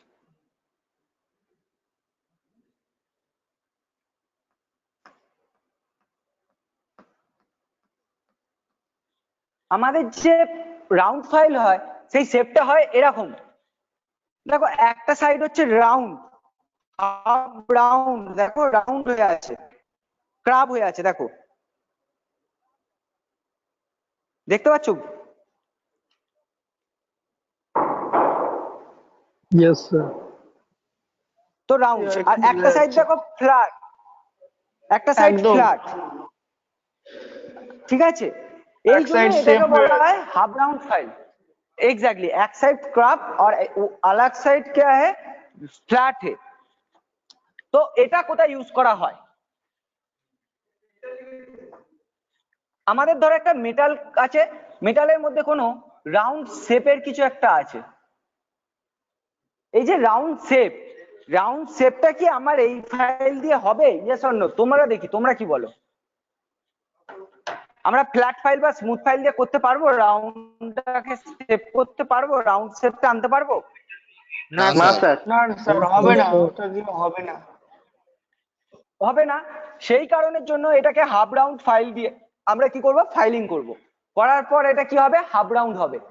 হাফ রাউন্ডের এই জন্য হাফ রাউন্ড ফাইল আমরা ইউজ করি। ওকে, এটা বা ধরো কোনো কারণে হয়তো এরকম হাফ রাউন্ড আসবে। হ্যাঁ, হাফ রাউন্ডই আসবে। বা এটা ছাড়া ধরো এরকম কিছু একটা থাকলো শেপ কোনো জবে, তাহলে এই জবগুলো যখন করব তখন আমরা এরকম ভাবে ওই হাফ রাউন্ড দিয়ে করতে পারবো। ওকে? Yes, sir. ওকে স্যার, ওকে। বুঝতে পেরেছো? একদম। হ্যাঁ স্যার। Yes, sir. কারো কোনো কোয়ারি আছে? No sir. No, কারো কোনো কোয়ারি আছে? no. স্যার ভিডিও বোঝা যাচ্ছে না, কলেজে চলে যাবো স্যার। হ্যাঁ হ্যাঁ, স্যার হ্যালো, ভিডিও একদম বোঝা যাচ্ছে না, কলেজে আসবো। তুমি আছো কোথায়? স্যার এখানে মেসে আছে। এক্ষুনি আসো না, কলেজে এসো না এখন। আচ্ছা, সবাইয়ের কি একই প্রবলেম হচ্ছে? আজকে ভিডিও বুঝতেই পারছো না একদম? হ্যাঁ স্যার, হ্যাঁ স্যার। ভিডিও একবার বোঝা ভয়েস যাচ্ছে কেটে স্যার, যাচ্ছে। কিন্তু ভাবতে হচ্ছে আমি কি হয়ে যাচ্ছে স্যার। স্যার মানে মাঝে অ্যাকচুয়ালি সাঝে হচ্ছে প্রবলেম এরকম, হচ্ছে, মানে তাই তো? হ্যাঁ বলো। ভয়েসটা একবার কেটে যাচ্ছে, না একবার ভিডিওটা মানে ব্লার হয়ে যাচ্ছে, দুটোর ভিডিওটা মধ্যে একটু বারবার করে মানে প্রবলেম ব্যাপারটা হয়ে হচ্ছে আসছে। যাচ্ছে বলো আর তো, না হলে ভয়েসটা আজকে কেটে বুঝতে পেরেছি, আজকে নেটওয়ার্কটা এতটাই ইস্যু করছে যে বুঝতে পারছি না কিছু। ইন্টারনেট কানেকশনটা বলতে আজকে স্যার বুঝতে একটু পারছো লো তো? আছে। হ্যাঁ, ব্যাপারটা হচ্ছে এটাই। ওকে, যাই হোক, এইটুকানি অবধি আমার বুঝতে স্যার পেরেছো? হাফ রাউন্ড ফাইলটা বুঝতে পেরেছো? Half Yes, round sir. File, না স্যার, একটু আরেকবার বোঝাবেন? হ্যাঁ শিওর, আমি বোঝাবো। দেখো, হাফ রাউন্ড কেন বলা হচ্ছে? হাফ রাউন্ড মানে হচ্ছে একটা সাইড এরকম রাউন্ড হলে একটা সাইড এরকম ফ্ল্যাট হয়ে যাচ্ছে। হাফ রাউন্ড মানে কি? অর্ধবৃত্তাকার। অর্ধবৃত্তাকার মনে আছে? আমরা অর্ধেক বৃত্ত করতাম, মনে আছে? জাস্ট লাইক এ চাঁদা। মনে আছে আমাদের চাঁদা যখন আমরা ক্লাস 10 এ 9 ইউজ প্রোটেক্টর তো? করতাম? হ্যাঁ স্যার, অবশ্যই মনে আছে, প্রোটেক্টর, মনে আছে। Yes protector. Yes, protector sir. যখন ইউজ করতাম তখন আমরা কি করতাম? ওয়ান সাইড ক্রাব হতো তো, এরকম একটা রাউন্ড ক্রাব থাকতো তো, yes or no? Yes Yes, yes. sir. But যখন আমাদের নিচের ফেসটা কি আমাদের কোনো ক্রাব থাকতো? এটা ফ্ল্যাট থাকতো তো? হ্যাঁ স্যার। স্যার। সেরকমই এইখানেও হাফ রাউন্ড ফাইলটা ঠিক সেম এজ। এই দিকটা যদি রাউন্ড থাকে ও অন্য সাইডটা কি হচ্ছে, অপোজিট সাইডটা ফ্ল্যাট থাকে। এবার এটার ইউজ কোথায় হয়? ধরো একটা জব দিয়েছি, মেটালে কোনো জব, যেটা ধরো ক্রাবটা আছে এরকম, এরকম একটা হাফ রাউন্ড কাপ আছে। ক্রাফটটাকে আমি কি করব? এটাকে কি আমি কোনো ফ্ল্যাট ফাইল বা স্মুথ ফাইল দিয়ে করতে পারবো ক্রাফট? না, হবে না sir. Half round half round দিয়ে হবে। এটা হাফ রাউন্ড দিয়ে করব। আর একটা হতে পারে এইটা কি করতে পারবো ফ্ল্যাট দিয়ে বা স্মুথ দিয়ে? নো স্যার, নো স্যার, এটাও হাফ রাউন্ড লাগবে, হাফ রাউন্ড দিলে হবে। হাফ রাউন্ড ছাড়াও এটা ফ্ল্যাট বা স্মুথ দিয়ে দুটোই করা যায়, সেই প্রসেসটা আলাদা। সেই প্রসেসটা হচ্ছে তুমি ধরো একটা কোনো জায়গায় কাজ করছো, তোমাকে হয়তো শেপ কি আগের মতো সেমই হবে? হ্যাঁ, শেপ আগের মতন সেম হবে, কিন্তু একটা অন্য প্রসেস করতে হবে। এবার আমি তোমাদেরকে বলি, ধরো তোমাকে একটা কোনো ইন্ডাস্ট্রি গেছো, ইন্ডাস্ট্রিতে তোমাকে কোনো জব দেওয়া হয়েছে, যে জবটা বলেছে তোমাকে 1 hours এর মধ্যে জমা দিতে, ঠিক আছে? তো তুমি কি করবে 1 hours এর মধ্যে এটা করতে পারবে হাফ রাউন্ড ছাড়া? পারবে? Yes or no? স্যার এই বিষয়ে সময়টার ধারণা নেই তো বলতে পারবো না। টাইমটা স্যার বেশি লাগবে তাহলে। এক্স্যাক্টলি, আমরা ফ্ল্যাট ফাইলও করতে পারি। ফ্ল্যাট ফাইলটাকে যখন করব তখন আমাদের এরকম একটা রাউন্ড সেভ করে করে আমাদেরকে ঘুরিয়ে ঘুরিয়ে করতে হবে। করা সবই যায়, কিন্তু প্রসেস অনেক বেশি টাইম লাগবে, টাইমটা স্পেন্ড করবে অনেক বেশি। আমার কাছে যদি ইজি প্রসেস থাকে, আমি আগে ইজিটা ইউজ করব না সব থেকে ট্রাপ প্রসেসটা ইউজ করব? কোনটা বলো? ইজিটা করব। অবশ্যই ইজি। সেই কারণের জন্য আমরা এখানে হাফ রাউন্ড ফাইলটা ইউজ করি। ওকে, আর একবার দেখুন কোনটা দেখাবো বলো? হাফ রাউন্ড ফাইলটা একটু দেখান। আমার স্যার নেটওয়ার্ক প্রবলেমের জন্য দেখতে পাই। দেখো হাফ রাউন্ড ফাইল, দেখো হাফ রাউন্ড ফাইল হচ্ছে এই দেখো এটা হাফ হয়ে আছে, দেখো একটা রাউন্ড শেপ আছে, এদিকটা দেখো ফ্ল্যাট আছে, বুঝতে পারছো? এবার হাফ রাউন্ড ফাইল ইউজ করি, ধরো এখানে কোনো একটা এরকম হাফ শেপ আছে বা এরকম একটা রাউন্ড হাফ শেপ আছে, তাহলে আমরা তখন কি করব? এই রাউন্ড ফাইলটাকে বা হাফ রাউন্ডটাকে ইউজ মানে যখন ফাইলিং করব তখন আমরা হাফ রাউন্ড ফাইল দিয়ে ইউজ করব। তাহলে কি আমার ফ্ল্যাট ফাইল দিয়ে হবে না বা স্মুথ ফাইল দিয়ে হবে? সবকিছুই, কিন্তু তার প্রসেস অনেক, তার টাইম অনেক স্পেন্ড করতে হবে। আমার কাছে যদি ইজি জিনিস থাকে আমি ইজিটাকেই আগে ইউজ করব, তারপর তো আমি হার্ডটাকে যাবো যখন না আমার কাছে অপশন থাকবে। কি ঠিক কি না? Yes or no? Yes sir, yes sir. ধরো তুমি একটা কোথাও যাচ্ছ, তুমি শর্ট রাস্তা ইউজ করবে না যেটা এরকম ঘুরে ঘুরে ঘুরে ঘুরে গেছে সেই রাস্তাটা ইউজ করবে? কোনটা? তুমি শর্ট যেটা হবে সেটাই ইউজ করবে। সেরকম এখানেও সেই সেম প্রসেস, আমি এই জন্যই হাফ রাউন্ড ফাইল এখানে ইউজ করব। এবার তোমরা দেখো এই একটা হচ্ছে রাউন্ড ফাইল, এটা হচ্ছে রাউন্ড, দেখতে পাচ্ছ এটা পুরো রাউন্ড, কোনো ফ্ল্যাট নেই কিছু নেই। এই রাউন্ড ফাইলটায় ঠিক এরকম হয় দেখতে, রাউন্ড ফাইল। এই ফাইলটা তাহলে কোথায় ইউজ করব? এই ফাইলটাও এই জিনিস করতে আমার ইউজ করা যায়, কিন্তু আমাদের বেসিক্যালি রাউন্ড ফাইল 6 ইঞ্চের বেশি হয় না, 6 ইঞ্চ থেকে 10 ইঞ্চ হয়, যার জন্য এই যে আমাদের ডায়াটা কম হয়। তো এটা ধরো আমার অনেক বেশি ডায়ার আছে, ধরো এটা ডায়াটা আছে, আমি সাপোজ বলছি 10 mm এর বা 10 mm এর ডায়া আছে সাপোজ, তাহলে কি এটা আমি পারবো? করতে পারবো না, ঠিক আছে? টাইমটা অনেক বেশি লেগে যাবে। দেন এটা ইউজ কোথায় হয়? ধরো আমার কোনো প্রকার এখানে একটা কোনো রাউন্ড শেপ আছে, এই রাউন্ড শেপটাকে আমি যখন ফিনিশ করব তার জন্য কি করব? আমি রাউন্ড ফাইল ইউজ করব। বুঝতে পেরেছো? Yes sir. সবাই বুঝতে পেরেছো? হ্যাঁ কি না? হ্যাঁ বলো, সবাই বুঝতে পেরেছো তো? 10 mm এর বা তা থেকে ধরো আমি সাপোজ বলছি আমাদের এই হাফ রাউন্ডটাকে কি আমরা রাউন্ড, এই যে আমাদের হাফ একটা শেপ আছে, এই হাফ শেপটাকে আমি রাউন্ড ফাইল দিয়ে করতে পারবো না? নিশ্চয়ই পারবো, কিন্তু এটা কখন করা দরকার বলো তো? যখন আমি রাফ ইউজ করছি। কারণ একটা জিনিস বোঝো, এইটার যে লেন্থ, এই যে লেন্থটা আছে আর এর যে এই লেন্থটা আছে কি সমান? দুটো লেন্থ দেখো তো, No, না sir. আছে, একটার লেন্থ আছে, না স্যার। একটার লেন্থ আছে ধরো এরকম, আর একটার লেন্থ আছে এত বড়। তাহলে কোনটা দিয়ে আমার ফার্স্ট হবে এই রাউন্ড শেপটা আনতে? এটা দিয়ে না এটা দিয়ে? স্যার বড়টা দিয়ে। বড়টা যে Exactly, তাহলে আমরা বড়টা একদম, তাহলে আমরা কি করব, এখানে এই বড় রাউন্ড হাফ রাউন্ড ফাইল দিয়ে আমরা করে নেব, নিয়ে যখন স্মুথ করব, যেমন এই দুটো ফাইলের ক্ষেত্রে করলাম, এই দুটো ফাইলের ক্ষেত্রে করলাম, ঠিক সেম পাংচুয়েশন করব এই দুটো ফাইলের ক্ষেত্রে। ঠিক আছে, যখন স্মুথ করব তখন আমরা এই রাউন্ড এছাড়া ধরো কোন একটা রাউন্ড শেপ আছে এখানে, ধরো আমরা ডিল করলাম একটা জিনিস, দেখবে বাড়িতে কোনো সময় ডিল হয় দেখেছো, কোনো কাঠের উপর বা লোহার উপর? হ্যাঁ স্যার, হ্যাঁ স্যার, দেখেছি। নিশ্চয়ই দেখেছো। স্যার একটা মিনিট স্যার, ধরো আমরা যখন ডিল করার পর দেখবে এর ভেতরে একটা এরকম হয়ে থাকে, এরকম রাস্ট পড়ে থাকে না? কি স্মুথ হয় ডিলটা স্মুথ হয় না।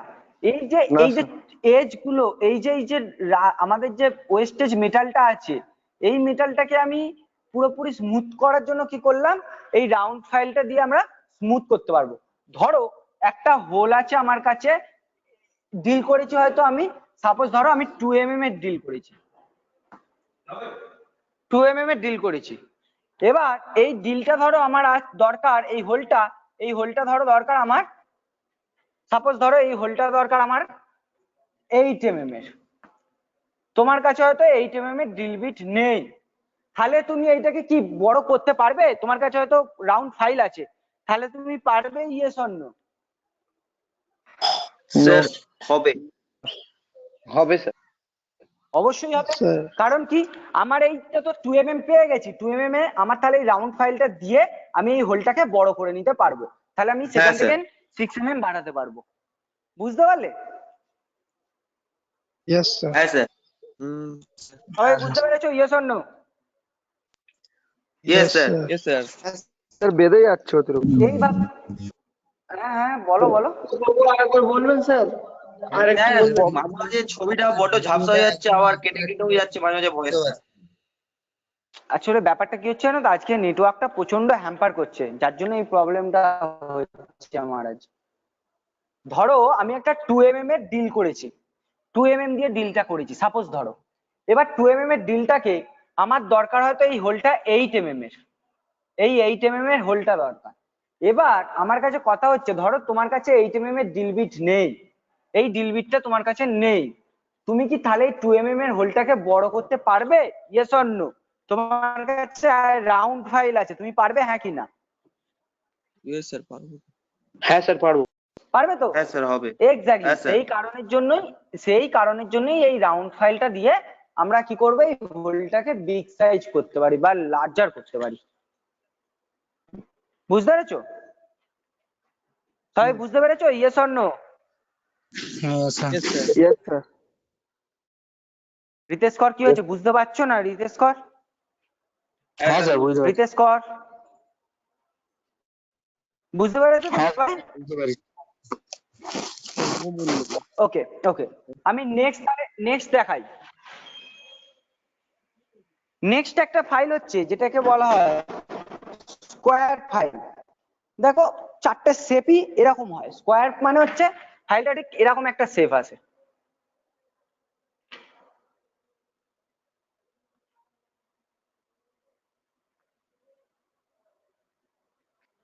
স্যার বোর্ডে দেখা যাচ্ছে না স্যার। ফাইল আমি ছোট করে এঁকেছি স্যার তো, বড় দেখতে পাচ্ছি ঝাপসা না, বড় করে। ঝাপসা ঝাপসা হয়ে আছে। পুরো লাইটটা একটু অফ করে দিন সাইডে, ডান দিকে লাইটটা একটু অফ করে দিন। একটা লাইট অফ করে দিন স্যার, পুরো সাদা হয়ে আছে। এক মিনিট। দেখো বুঝতে পারছো? হ্যাঁ স্যার, হ্যাঁ স্যার। হ্যাঁ হ্যাঁ স্যার দেখা যাচ্ছে। দেখো এইটা হচ্ছে এরকম, স্কোয়ার মানে হচ্ছে এরকম শেপটা থাকে।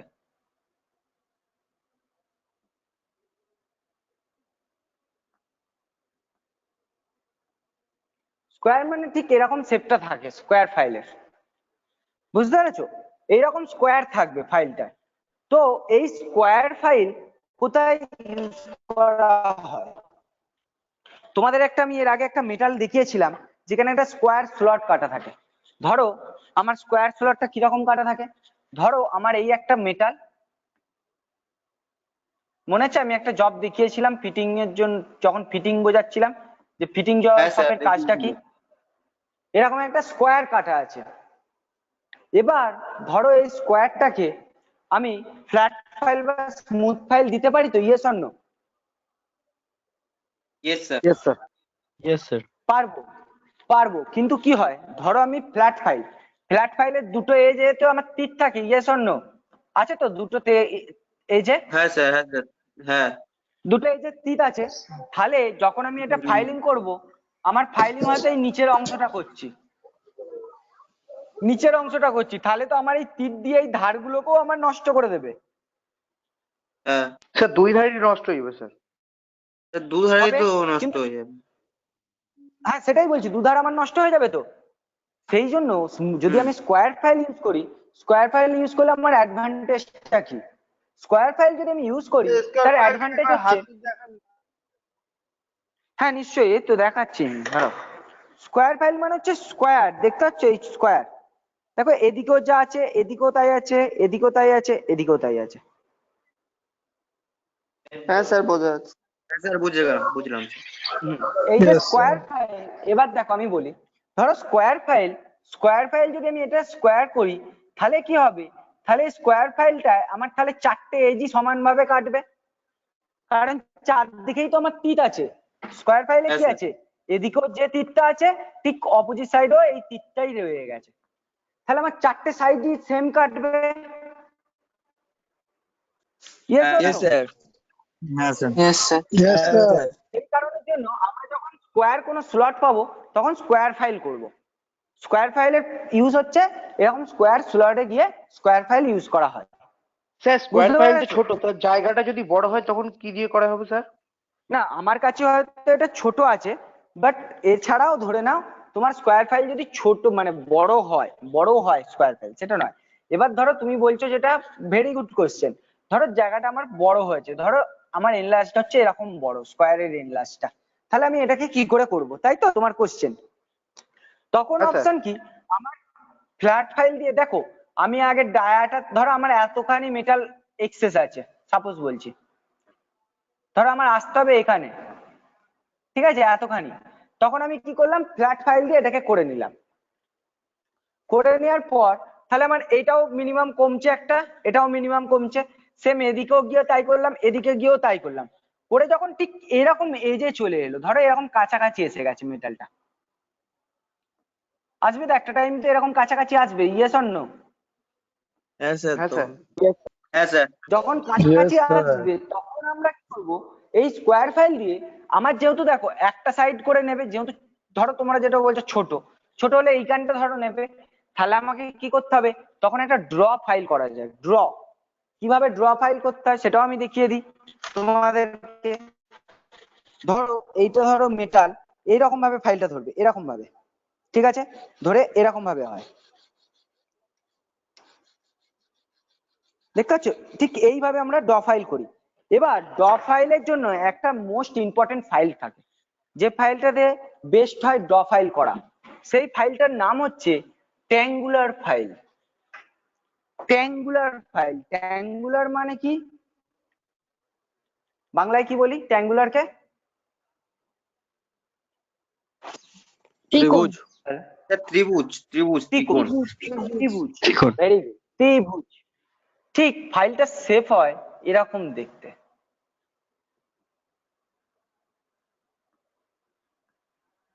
ঠিক এরকম টাইপের ফাইলটা হয়। দেখো দেখতে পাচ্ছ তিনটে কোণ,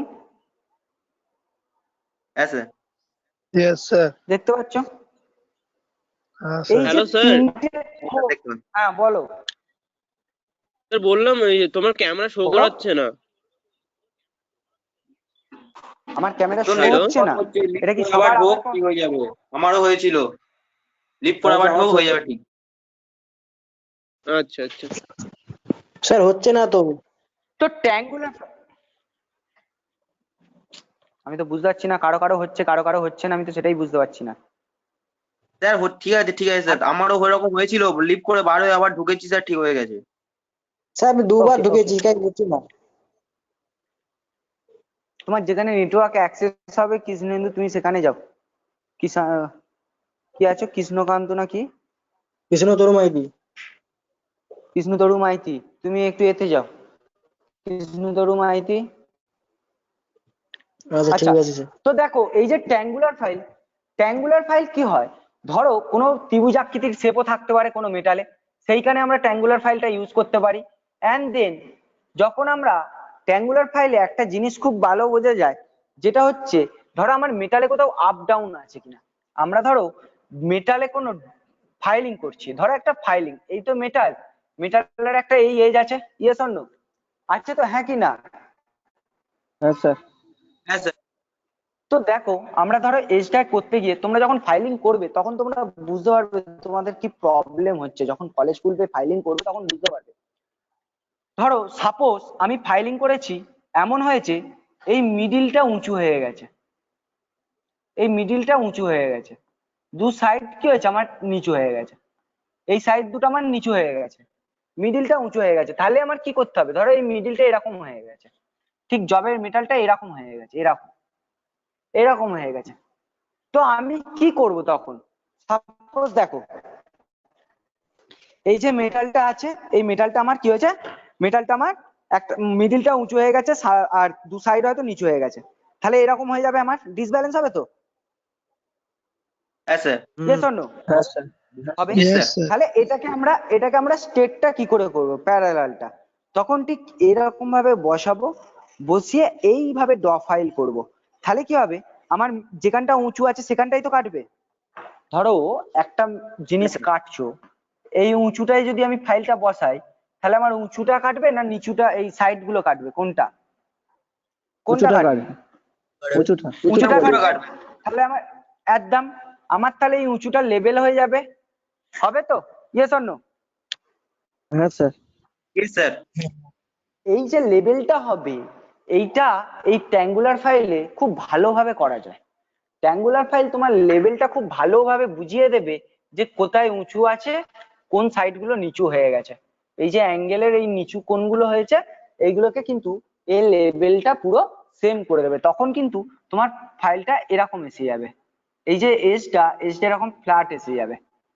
বুঝতে পেরেছো? হ্যাঁ sir. Yes sir. Yes, sir. এছাড়া আমাদের কিছু ফাইল থাকে যেগুলো হচ্ছে আমাদের ফিটিং শপে লাগে না, কিন্তু তোমাদের জেনে রাখা দরকার। সেই ফাইলগুলো নাইফ ফাইল। নাইফ মানে কি? ছুরি। চাকু বা ছুরি।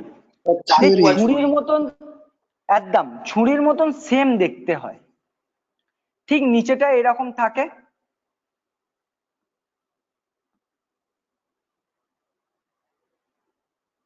ঠিক এই এজটাতে আমার তীরগুলো থাকে, এই এজটাতে। ছুরির কি হয়, ছুরির নিচের দিকের Hello? আমাদের মনে আছে ছুরি? হ্যাঁ हेलो सर हाँ हिंदी में हाँ, समझाइए ना, हुसैन। नहीं समझ में आ रहा। हाँ हाँ हाँ हाँ सर। थोड़ा, ये जो हम लोगों का चाकू है ना, चाकू देखा क्या अमन? चाकू देखा, ये सुनो, हाँ सर। हाँ हाँ देखें। ये जो चाकू देखा, चाकू में क्या है, हम लोगों का चाकू का क्या होता है, एक तरफ एज में क्या है, उधर में हम जब काट करेगा तो ये एज से काट करेगा ना, तो फाइल का क्या हो, फाइल में ऐसी तरफ होता है, ये जो एज है ये एज में तीत है, ये तीत से हम लोग কাটিং कर सकते। আমাদের যে ছুরি হয়, ছুরিটা কি হয়, ছুরিটা যখন আমরা কাটিং করি তখন এই যে এজটা থাকে, এই এজ আমাদের তীর থাকে, এই তীর দিয়ে আমরা কাটিংটা করতে পারি। আমান হোসেন समझा? আমান হোসেন? हाँ सर समझ गए। টোটালি আর Okay. ছুরি দেখা যাচ্ছে না। Yes, sir. এন্ড দেন এই যে আমরা এটা করি তখন কি করি, কোথায় ইউজড হয় হচ্ছে, ধরো কোথাও এরকম একটা স্লট আছে, এই ফাইলটার নামটা আরেকবার একটু বলুন, ফাইলটার নামটা। Knife file, knife. ওকে, এই নাইফ ফাইল যখন ধরো এরকম একটা এজ পড়বে তখন আমরা কি করব, এখানে কি আমি ফ্ল্যাট ফাইল বা স্মুথ ফাইল বা স্কোয়ার ফাইল কিছু ঢোকাতে পারবো, ইয়েস অর নো? ফাইলিং করতে পারবো? No, sir. No sir. पारबो ना। जो हम लोगों का जो ये इस तरफ कोई स्लॉट है बा और कोई एज है, तो इधर क्या है, इधर हम लोग फ्लैट फाइल स्क्वायर फाइल नहीं घुसा सकते। तो इसीलिए क्या है, इसीलिए हम लोग इधर जब इसको क्लियरेंस करेगा पर रिमूव मेटल रिमूव करेगा, तो उसकी टाइम हम नाइफ फाइल यूज करेगा इधर। তো এই সময় এই জায়গাতে আমরা কি করব, নাইফ ফাইল দিয়ে আমরা এই স্লটটাকে বা মেটালটাকে, ভেতরের মেটালটাকে রিমুভ করতে পারবো। কারণ কি বলছি, নাইফ ফাইলের কি আছে, নাইফ ফাইলের একটা এজে তীর থাকে, আদার্স এজ গুলো এই যে উপরের এজটাতে তীর থাকে না। समझा अमान, समझा अमान? Sir hello. हाँ जी স্যার আপনার ওখানে নাইফ ফাইল নেই? না, আমার কাছে এই মুহূর্তে নাইফ ফাইলটা নেই, নইলে আমি তোমাদেরকে দেখিয়ে দিতাম নাইফ ফাইলটা। ঠিক আছে, ওকে স্যার। এইটুখানি বুঝতে পেরেছো? সবাই বুঝতে পেরেছো কোথায় পারপাস, কোথায় কি ইউজ হয়? Yes, sir. ওকে। Yes, sir. এছাড়া এছাড়া কিছু আছে জুয়েলারি ফাইল। জুয়েলারি ফাইল খুব স্মল সাইজের ফাইল হয়, যেগুলো আমি জাস্ট তোমাদেরকে বলে দিচ্ছি, আমি আর দেখাচ্ছি না ওইগুলো। জুয়েলারি ফাইল ইউজড হয় আমাদের জুয়েলারি শপে। দেখবে জুয়েলারি শপে কি হয়, আমাদের যে অলংকার গুলো তৈরি হয় বা গোল্ডেন জিনিসগুলো তৈরি হয়, সেগুলো কি হয়, স্মল সাইজের হয়। তো yes or no? Yes Yes, sir. Yes. Yes, sir. তো এক্স্যাক্টলি, তো ওখানে যে আমরা ফাইলিং করি, সেখানে কিন্তু জুয়েলারি ফাইল হয়, খুব স্মল সাইজের জুয়েলারি কিছু ফাইল হয়, সেগুলোর এক একটা সেট হয় বা নিডেল ফাইল বলে, নিডেল ফাইলও আছে সেগুলো তাই। ঠিক আছে, ওইগুলো দিয়ে চাবি তৈরি করা যায়, মানে কি দেখবে একটা চাবি, একটা চাবির কি হয়, একটা চাবির একটা স্লট কতখানি হয়, ছোট হয় না? এই যে চাবির এজ গুলো, এই যে আমাদের দেখো এইগুলো দেখতে পাচ্ছ, এগুলো অনেক ছোট। তো এখানে না আমি ট্যাঙ্গুলার ফাইল ইউজ করতে পারবো, না অন্য কোনো ফাইল আমরা ইউজ করতে পারবো। পারবো কি পারবো না? তো স্যার তখন আমরা নিডেল ফাইল বা জুয়েলারি ফাইল ইউজ করি। এই ফাইলিং গুলো, এই ফাইলের ছবি, হ্যাঁ বলো স্যার। টোটালি বলো। দেখা যাচ্ছে না স্যার, অনেকক্ষণ থেকে ট্রাই করছি, টোটালি ছবি দেখা যাচ্ছে না স্যার, ভিডিও। সেম স্যার, তোমারই আমারও প্রবলেম হচ্ছে আসো। তোর নেটওয়ার্ক প্রবলেম দেখ। না স্যার, নেটওয়ার্ক প্রবলেম আছে, জন্য ওই রকম হচ্ছে, আস্তে নেটওয়ার্ক প্রবলেম। Sir, আগে তোমার এই হ্যাঁ, কিন্তু একটু আস্তে, একটু আস্তে। আচ্ছা, আমি বুঝতে পেরেছি তোমাদের প্রবলেম হচ্ছে। ঠিক আছে, যেটা না বুঝতে পারছো বা যেটা দেখুনি, সেটা আমাকে পরে বলবে, আমি আবার তোমাদেরকে একবার করে দেখিয়ে দেবো। যেহেতু রিপিটেড ক্লাস আমি একবার করাবো, তখন আমি তোমাদেরকে এটা আবার বুঝিয়ে দেবো। ওকে, 3 মিনিট থেকে ছবি আসছে। বুঝতে পেরেছি। ঠিক আছে, হতে পারে নেটওয়ার্ক ইস্যু, সবাইয়ের হচ্ছে, আমারও নেটওয়ার্ক আজকে ইস্যু হচ্ছে প্রচন্ড পরিমাণে, হতে পারে, বলা যায় না। তো দেন দেখো, যখন আমরা এই চাবির স্লট গুলো এগুলো ছোট হয়, সেই কারণের জন্য কি করা হয়, তখন আমরা ওখানে ওই নিডেল ফাইল বা জুয়েলারি ফাইল ইউজ করে থাকি। এতক্ষণ যা বুঝিয়েছি তাই নিয়ে কারো কোনো কোয়ারি থাকলে আমাকে বলো। কারো কোনো কোয়ারি আছে? না স্যার। না স্যার। ওকে স্যার ওকে, হ্যাঁ বলো। স্যার বলছেন নিডেল ফাইলটা একটু ড্র করে হ্যাঁ, বলো। দেখাবেন? নিডেল ফাইলটা একটু ড্র করে নিডেল দেখাবেন? ফাইলে শোনো, আমি বলে দিই নিডেল ফাইল ড্র করে এরকম দেখানো যায় না। নিডেলের একটা ফাইল হয়, নিডেলে ধরে নাও 6টা 7টা ফাইল দিয়ে একটা নিডেল ফাইলের সেট হয়। সেই সেটটা আমি তোমাদেরকে, আমি একটা দরকার হয়, আমি আজকে একটু আমাকে কেউ পিন করো, আমি পিডিএফটা শেয়ার করে দেবো, নিডেল ফাইলের ছবিগুলো আমি তোমাদেরকে গ্রুপে শেয়ার করে দেবো। ঠিক আছে, নিডেল ফাইল কেমন দেখতে হয়, জুয়েলারি ফাইল কেমন দেখতে হয় করে দেবো, আমাকে কেউ একটু পিন করে দিও। ঠিক আছে, okay sir. Okay And Okay. then এই নিয়ে কারো কোনো কোয়ারি, আর কারো কোনো কোয়ারি? No, sir. না স্যার। No, sir. না স্যার। ওকে, নেক্সট আমরা দেখবো স্ট্রাইকিং স্টুল। হ্যাঁ বলো শুভঙ্কর, বলো কে কি বললে বলো। স্যার একটু বলুন না, এবারে ছবি এসেছে স্যার। কি বলবো বলো, কিসের বলবো বলো, আমি নিডল সেটা ফাইলটা আমাকে বলে দেখি। দাও কোনটা। নিডেল ফাইলে আমার কাছে এই মুহূর্তে নেই। নিডেল ফাইলে আমি, নিডেল ফাইল বা জুয়েলারি ফাইল, জুয়েলারি ফাইল কি হয়, আমাদের ধরো কোনো জুয়েলারি, কোনো গোল্ডের যেসব জিনিসগুলো হয় অলংকার, ধরো গোল্ডের হার বলো বা গোল্ডের মানে নেকলেস, আংটি, রিং, যেটা গোল্ডের রিং, এইসব জিনিসগুলো যখন হয় সেই জিনিসগুলো কি হয় খুব স্মল সাইজের হয়। তো ইয়েস অর নো? ওতে যে ডিজাইন গুলো হয় Yes, sir. Yes, small. তো সেই ডিজাইনগুলো একদম সেই ডিজাইনগুলোই আমরা কি ট্রায়াঙ্গুলার ফাইল বা স্কোয়ার ফাইল বা হাফ রাউন্ড ফাইল এগুলো ইউজ করতে পারি? No, sir. পারি না। সেই কারণের জন্যই আমরা ওখানে নিডল ফাইল বা জুয়েলারি ফাইল ইউজ করি। বা ধরো সাপোজ কোন একটা চাবি, কি দেখেছো তো এটাতে চাবি দেখেছো? Yes. Yes or no? চাবির যে স্লট গুলো এইগুলো কি আমরা এই সব ফাইল দিয়ে কাটতে পারবো? পারবো না। পারবো কি? পারবো না। তো সেই কারণের জন্য এইগুলো কি হয়, এইগুলো ইউজ করার জন্যই আমরা তখন এই নিডল ফাইল বা জুয়েলারি ফাইল ইউজ করে থাকি। ঠিক আছে, ঠিক। বুঝতে পেরেছো? Yes, sir. তো নেক্সট আমরা যেটা বোঝাবো সেটা হচ্ছে স্ট্রাইকিং টুল। স্ট্রাইকিং মানে কি?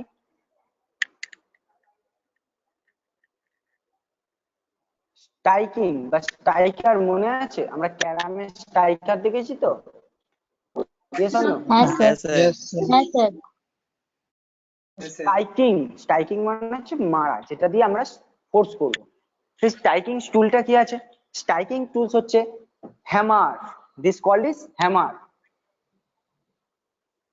এটাকে তোমরা বাংলায় কি বলো বাড়িতে? হাতুড়ি। হাতুড়ি। কিন্তু যখন আমরা অ্যাকচুয়াল হাতুড়ি, হ্যামার, HAMMER, হ্যামার। তো হ্যামার বেসিক্যালি 3 টাইপস এর হয় জেনারেলি 3 টাইপস কি কি? এক হচ্ছে বল পিন হ্যামার, এগুলো নোট করে নাও।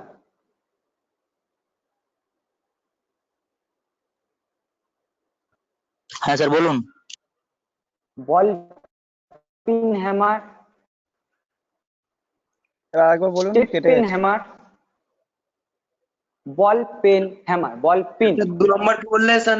2 নম্বর straight peen hammer, straight peen. এক নম্বরটা বলুন, এক নম্বরটা। বল পিন স্যার হ্যামার, প্রথম বল থেকে পিন একবার বলুন, হ্যামার। সাউন্ড ক্লিয়ার আসছে না। আমি বলে দিচ্ছি, ball peen hammer, straight peen hammer. Step, STEP, step. Straight মানে সোজা, যেটাকে আমরা স্টেট বলি না। Straight peen hammer, ball peen hammer, cross peen hammer. বুঝতে পেরেছো? স্যার লাস্ট স্টেপটা কি বললেন? Yes, ball pin. sir. Cross CROSS, cross peen hammer. Okay sir. ঠিক আছে, স্টেট এই পেন 3টে হ্যামার হ্যামার, তারপর কি বলে 3 নম্বরটা? কস পেন হ্যামার, CROSS, কস, CROSS, কস পেন হ্যামার। এবার দেখো তাহলে বল পেন হ্যামার কাকে বলছে? আমাদের জেনারেলি লাগে হচ্ছে আমাদের ফিটিংস হবে বল পেন হ্যামার। ঠিক আছে, কস পেন হ্যামার বা তোমার স্টেট পেন হ্যামার এগুলো আমাদের ইউজ করা হয় না। স্টেট পেন হ্যামার ইউজ করা হয়, দেখবে আমাদের যে রাজমিস্ত্রিরা অনেক সময় ইউজ করে, দেখেছো? কোনো কিছু ভাঙার জন্য বা কিছু করার জন্য দেখবে দুটো সাইডই দেখবে সেম থাকে। 1 মিনিট ধরো স্যার,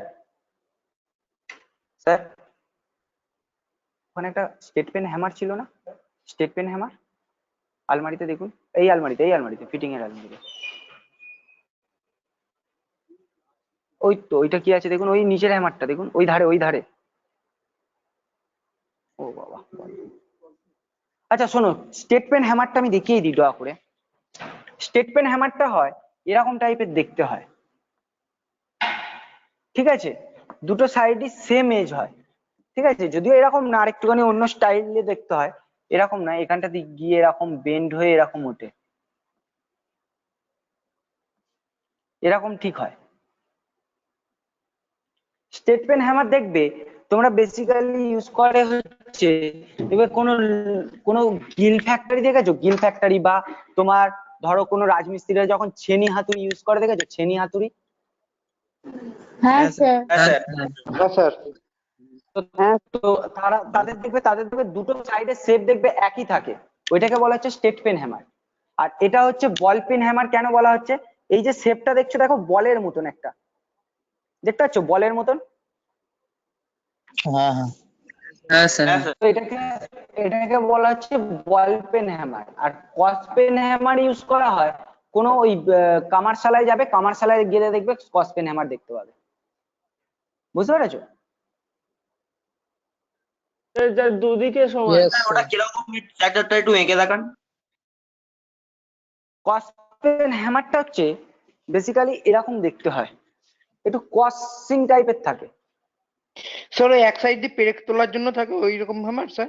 ওটাকে বলা হয় ক্লয় হ্যামার, ওটাকে বলা হয় ক্লয় হ্যামার। আমি দেখিয়ে দিচ্ছি কেমন দেখতে হয় ওটাকে।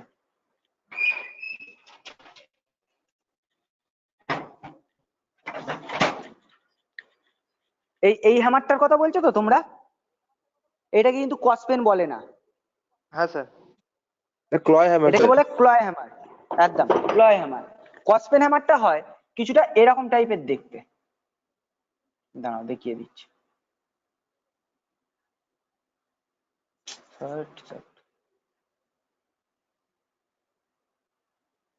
এরকম করে গিয়ে ঠিক এরকম এইখানটা একটা কস টাইপের অ্যাঙ্গেল থেকে যাচ্ছে, ঠিক আছে? এরকম টাইপের হ্যামারটা দেখতে হয়। বুঝতে পেরেছো? আমি তোমাদের এই ছবিগুলো শেয়ার করে দেবো, আজকেই শেয়ার করে দিচ্ছি তোমাদেরকে, ঠিক আছে? রাজমিস্ত্রিরা কাজ করতো ইট ভাঙার জন্য। ইট ভাঙার জন্য সেটা কিন্তু জিপ লাগানো থাকে, সেটা কিন্তু ওরকম হয় না, সেটা আলাদা হ্যামার। ঠিক আছে, আমি দেখিয়ে দেবো তোমাদের, আজকেই ছবিগুলো আমি পাঠিয়ে দেবো। সফট হ্যামার বলে একটা হ্যামার আছে, ওটা ছাড়া কিসের? হচ্ছে এই দুটো দেখো, সফট হ্যামার অন্য পারপাসে ইউজ করা হয়। হ্যাঁ আছে, ওই হ্যামারটাও আছে, দুটো অন্য পারপাসে। ওটা মেটালের জিনিস তৈরি থাকে বা অনেক সময় কাঠেরও হয়ে থাকে। এ দেখো এই দুটো জিনিস, দেখো এই দুটো জিনিসকে দেখতে পাচ্ছ? এই দুটো কি মেটালের তৈরি, কিসের তৈরি বলতে পারবে? কাঠের কাঠের তৈরি, কিন্তু একদম। কিন্তু এইগুলোকে হ্যামার বলা হয় না, এগুলোকে বলা হয় ম্যালেট। কি বলা হয়? ম্যালেট। Mallet. ম্যালেট। ম্যালেট। এই ম্যালেটটা, এইটাকে বলা হয় রাউন্ড শেপ ম্যালেট, এটাকে বলা হয়। আর এটাকে বলা হয় স্কোয়ার শেপ ম্যালেট।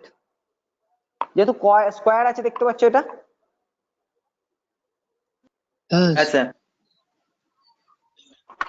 তো এবার কথা হচ্ছে আমার এটাই, যে স্কোয়ার শেপ ম্যালেট আর রাউন্ড শেপ ম্যালেট, ম্যালেট কোথায় ইউজ করা হয়? ম্যালেট ইউজ করা হয় বেসিক্যালি কার্পেন্টার হিসাবে। কেন? যেহেতু আমার কি হয়, কাঠের কাজ করতে গেলে আমার সেখানে যদি এই হ্যামার ইউজ করি, কিন্তু আমাদের যেসব কার্পেন্টারি শপ গুলো আছে সেখানে কিন্তু তোমার এই ইউজ করে, এইরকম হ্যামারই ইউজ করে তো, হ্যাঁ কি না? হ্যাঁ স্যার। Yes, sir. হ্যাঁ স্যার। কিন্তু অ্যাকচুয়াল নিয়ম হচ্ছে কি বলতো? অ্যাকচুয়াল নিয়ম ওটা নয়, অ্যাকচুয়াল নিয়ম ওইটাই, এই কাঠের জিনিসটা ইউজ করার নিয়ম। বুঝতে পারলে? Yes, sir. তো এই ওই সব জায়গায় কার্পেন্টারি শপে কি করা হয়, কার্পেন্টারি শপে কাঠ কি হয়, অনেক সফট হয়, কাঠ তো মেটালের মতন অত হার্ড হয় না। তো সেই কারণের জন্য ওখানে ম্যালেট ইউজ করি। এবার আমি বলি ম্যালেটের কিছু নাম। এটাকে বলা হচ্ছে কি হ্যান্ডেল। কি বলা হয় এটাকে? Handle. হ্যান্ডেল। হ্যান্ডেল। এটাকে বলা হয় পেন, বল পেন, এটাকে বলা হয় বল পেন। ঠিক আছে? Ball pen. Ball pen. একদম বল পেন। এটাকে বলা হয় আই হোল, এটাকে বলা হয় আই হোল। ঠিক আছে? Eye hole. হ্যাঁ আই হোল। আর এটা বলা হচ্ছে ফেস। বুঝতে পেরেছো? Yes, sir. এবার এই যে হ্যামার, হ্যামার আমরা কি পারপাস ইউজ করি ফিটিং শপে? ধরো আমাদের কোনো হ্যামারে কোনো একটা মেটাল কাটিং করা হচ্ছে, হ্যামারের সাথে আমরা চিজেল ইউজ করি, পাঞ্চ ইউজ করি, সেগুলো দেখাবো আস্তে আস্তে। ধরো একটা হ্যামারে মেটাল আছে, মেটালে ধরো এই অংশটা থেকে আমি কেটে ফেলে দেবো, এখানে আমি চিজেল বসাবো, যেটা তোমরা ছেনি বলো, সেই চিজেল বসিয়ে এইগুলোকে আমরা কাটিং করব, বা পাঞ্চ বসিয়ে এই মার্কিংটা করতে পারি। তার জন্য আমাকে স্ট্রাইকিং করতে হয়, জোরে আঘাত করতে হবে তো, ইয়েস অর নো? বা কোনো মেটাল হয়তো ধরো বেন্ড হয়ে আছে, মেটালটা ধরো এরকম হয়ে আছে, দেখেছো তো, যেহেতু গিল ফ্যাক্টরিতে কাজ করে দেখেছো, তারা এরকম একদম মেটাল স্যার, বেন্ড হয়ে একদম থাকে না? তো সেটাকে একদম স্ট্রেট বা প্যারালাল আনার জন্য কি করে, মেটালটাকে আমাদের হ্যামার দিয়ে একটু এ করে না, হাতুড়ি দিয়ে জোরে মারতে হয়। স্ট্রাইক করে না, একদম সেটা রেখে স্ট্রাইক করতে হয় না, স্ট্রাইকিং করতে হয়, সেই কারণের জন্যই আমরা এটা ইউজ করে থাকি হ্যামার। বুঝতে পেরেছো? হ্যাঁ স্যার। Yes, একদম sir. স্যার, একদম। আচ্ছা, এখান পর্যন্ত কারো কোনো কোয়ারি আছে?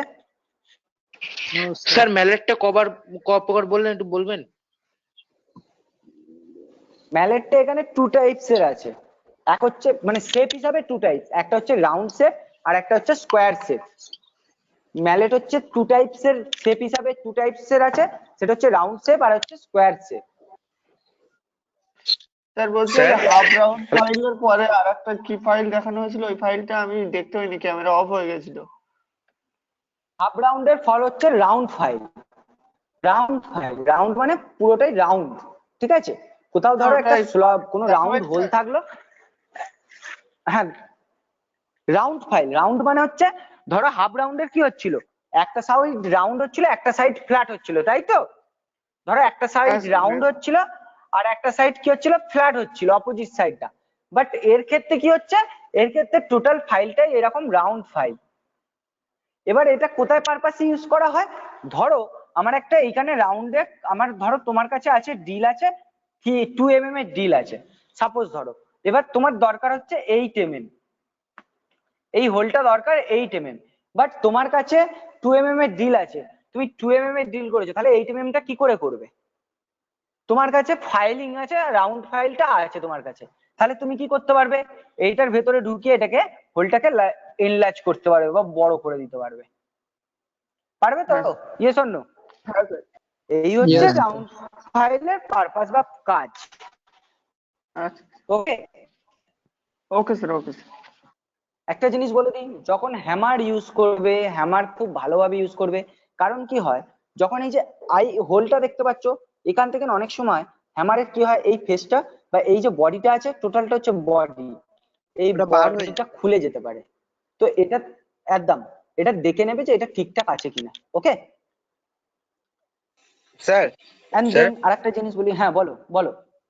ম্যালেট যেটা বললেন, mallet two types of mallet বলে, ওটা কি অ্যাকচুয়ালি স্যার উডেরই হয় নাকি? দুটোই উডের হয়, শেপ হিসাবে টু টাইপস হয়, একটা হচ্ছে রাউন্ড শেপ, একটা হচ্ছে স্কোয়ার শেপ। ওকে আর একটা জিনিস বলি, আমরা যখন ফিটিংস হবে হ্যামার ইউজ করব, এটা হচ্ছে 500 হ্যামার, 500। আমরা যখন ফিটিংস হবে ইউজ করব, সেই হ্যামারটার ওয়েট হতে হবে মিনিমাম, এই ম্যাক্সিমাম আমরা ইউজ করতে পারি 250 গ্রাম, 250 গ্রাম আমরা ইউজ করি, একদম 50 গ্রাম ইউজ করতে পারি, তার বেশি কিন্তু না হয় যেন, ঠিক আছে? এর নিচেও হতে পারে, কোনো প্রবলেম নেই, কিন্তু বেশি না হয়। আবার এইটাই আবার ফিটিংস হবে আরেকটা পারপাসে কম হয়ে যায়, যখন আমরা চিজেল করব বা কাটিং করব, তখন কিন্তু এটা 250 গ্রামে আর হবে না, তখন এটা আমাদের 500 গ্রাম ইউজ করতে হবে। বুঝতে পেরেছো? একদম একদম। ঠিক আছে, Yes, এই sir. দুটোর ব্যাপার। যখন যেখানে কাজ হয়, ধরো আমি একটা কোনো ভারী বা খুব হার্ড মেটাল বা খুব ওয়েটি মেটাল থাকবে, সেখানে তুমি 250 গ্রাম মেটাল দিয়ে ইউজ করতে পারবে? একটা ধরো 500 গ্রামের মেটাল, তোমার ধরো 500 গ্রামের মেটাল একটা 250 গ্রাম মেটাল চালিয়ে দিলে, ধরো সেখানে আছে তোমার 10 কেজির মেটাল আছে, 10 কেজির মেটালে তুমি কি 250 গ্রাম মেটাল দিয়ে ঘা দিলে সেটা ঘাটা মানে স্ট্রাইকিং করলে তোমার জিনিসটা চলবে? কোনো কাজ হবে না। না হবে না, স্যার, হবে না স্যার। স্প্রিং করবে, তোমাকে কি করবে মানে রিপিটেড আবার তোমার কাছে ফিরে আসবে ফোর্সটা, তাই তো? সেইখানে কি করতে হবে, 500 গ্রাম দিয়ে আমরা ইউজ করতে পারবো, ঠিক আছে? এটা মাথায় রাখবে। স্যার 500 এর উপরে এখনো যায় না, আমার হ্যাঁ 500 এর হ্যাঁ উপরে হয় না? 500 এর উপরে কেন যাবে না, নিশ্চয়ই যায়। যেগুলাকে তোমরা বলো ওই দেখবে কোনো কোনো আগে আগে কি করা হতো, বাড়ি ফাড়ি ভাঙা হতো দেখেছো, তখন এই মেশিং এত ছিল না, তখন স্যার হাম্বর দিয়ে বড় বড় হাম্বর বলে, এক্স্যাক্টলি, তোমরা হাম্বর বলো, হাম্বর। ওই দিয়ে কি করা হয়, ওই দিয়ে মারা হয়, ঠিক আছে। সেগুলো তো আরো ওয়েটি না। হ্যামার মানে কি, হ্যামারিং, জোরে ঘা, সেইটা কি বলা হচ্ছে, বুঝতে পেরেছো? আঘাত করা যেটাকে বলা হয়, বুঝতে পেরেছো? হ্যাঁ স্যার। হ্যাঁ হ্যাঁ স্যার। ওকে, আর কারো কোনো কোয়ারি আছে? আর কারো কোনো কোয়ারি? স্যার আজকের একটু প্রবলেম হলো, এগুলো একটু গ্রুপে সেন্ড করে দিলে। আমি আমি স্যার আমি ছবিগুলো সেন্ড আপনাকে করে নাম্বার দিই। করে দিয়েছি, ছবিগুলো সেন্ড করে দেবেন। স্যার পিটিপি সেন্ড করে দেবেন একটু, পিটিপি সেন্ড করে দিলে আরো সুবিধা হয়। আচ্ছা, পিপিটি আমার কাছে রেডি আছে, ঠিক আছে, আমি দেখছি। আমি তাহলে পুরো ফিটিং সফটওয়্যার একটা পিপিটি আমি তোমাদেরকে শেয়ার করে দেবো। ওকে। হ্যাঁ হ্যাঁ স্যার, স্যার। আর স্যার যেটা পাঠিয়েছিল ওটা সেম তো না? না, স্যারের তো একটা আছে, অবশ্যই স্যারেরটাও আছে, আমি আর একটা আমারটাও পাঠিয়ে দেবো। আপনি যেগুলো বলছিলেন একটু বল পেন হ্যামার, ওগুলোতে স্যার আগে যেটা পাঠিয়েছিল পিপিটিটা ওটার মধ্যে আছে স্যার। তাহলে আবার কি আছে, স্যারেরটা তো আছে, তবু আমি পাঠিয়ে দেবো, আমার একটা পিপিটি আছে, আমি, আচ্ছা আচ্ছা স্যার, ঠিক আছে। আর ওকে কারো স্যার। কোনো কোয়ারি আছে এই নিয়ে? আচ্ছা, এবার আমি দুটো কোশ্চেন করি। হ্যাঁ বলো, কারো কোনো কোয়ারি? আমি দুটো কোশ্চেন করি তাহলে এই নিয়ে। ডিফারেন্স বিটুইন ফ্ল্যাট ফাইল আর স্মুথ ফাইল।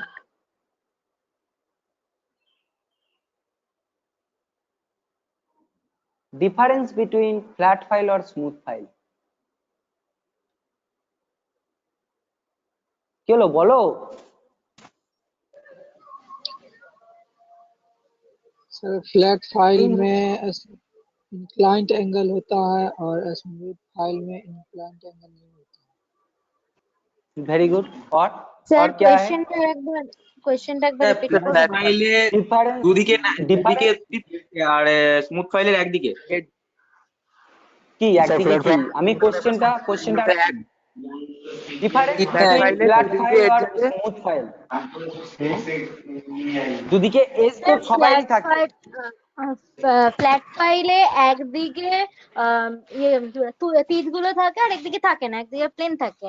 আর কোথার তীরগুলো সেটা মেনশন করো, কোথার তীরগুলো, ফেসে কি এজে, সেটা বলতে হবে।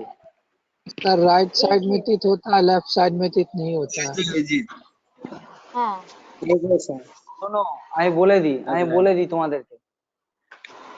যখন তোমরা কোশ্চেনের আনসার করবে, কোশ্চেনের আনসার এমন করো যাতে না আবার ঘুরিয়ে কোনো স্যার তোমাকে কোশ্চেন করতে পারে।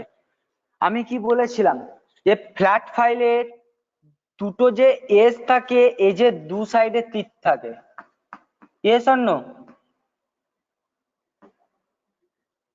তাই তো?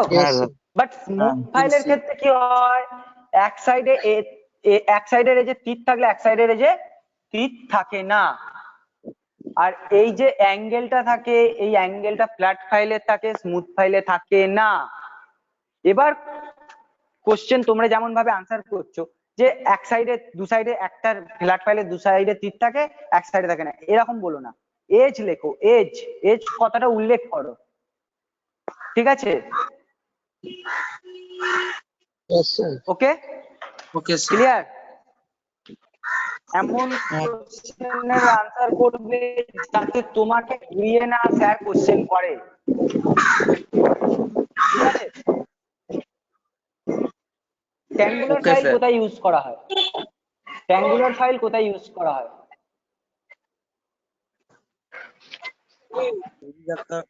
স্যার কোনো রাউন্ড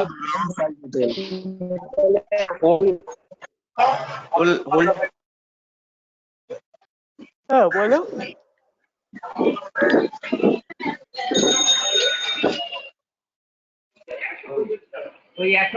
কোন হোলকে স্কোয়ার শেপ দেওয়ার জন্য।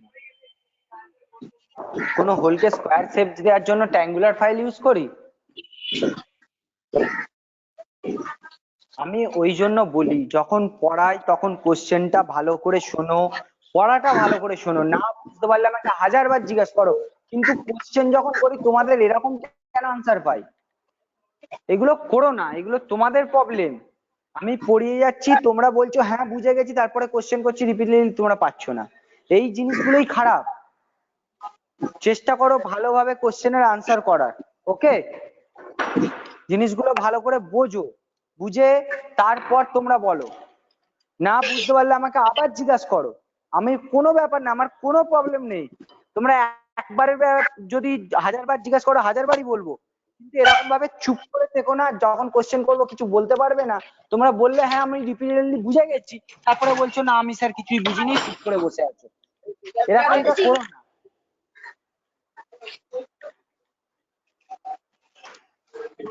ওকে ঠিক আছে স্টুডেন্ট, আজকের মতন ক্লাসটা এখানে স্টপ করলাম। নেক্সট ক্লাসে তোমরা নেক্সট ক্লাস করো।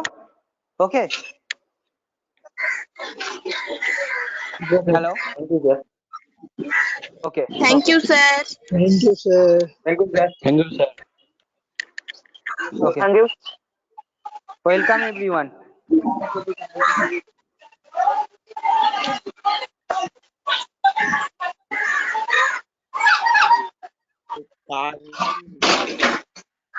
কার মাইক অন আছে একটু অফ কর। আরে মাইক্রোফোনটা অফ কর না।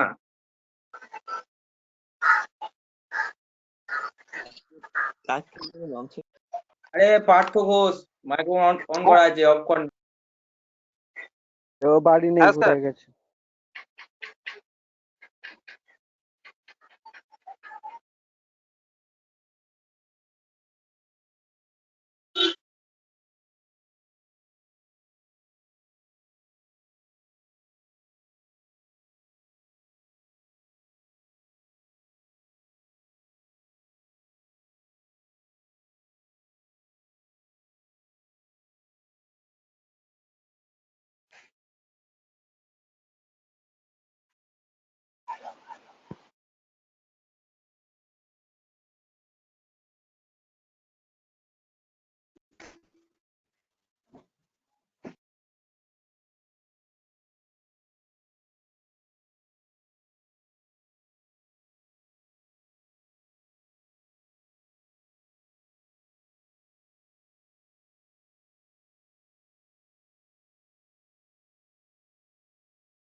হ্যালো, এটা একটা নতুন ক্লাস না?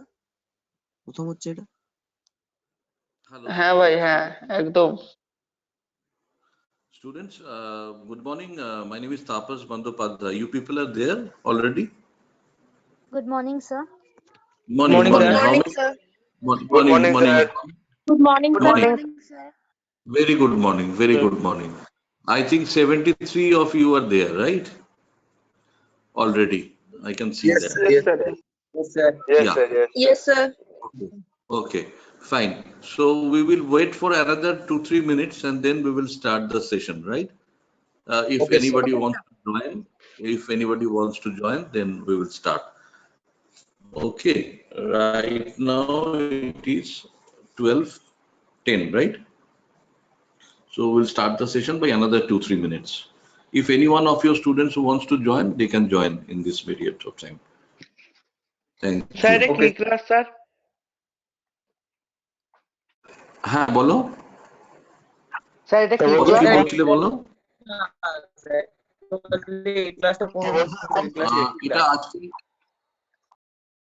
এটা আমরা তোমাদের এমপ্লয়মেন্ট নিয়ে একটু কথা বলবো আজকে।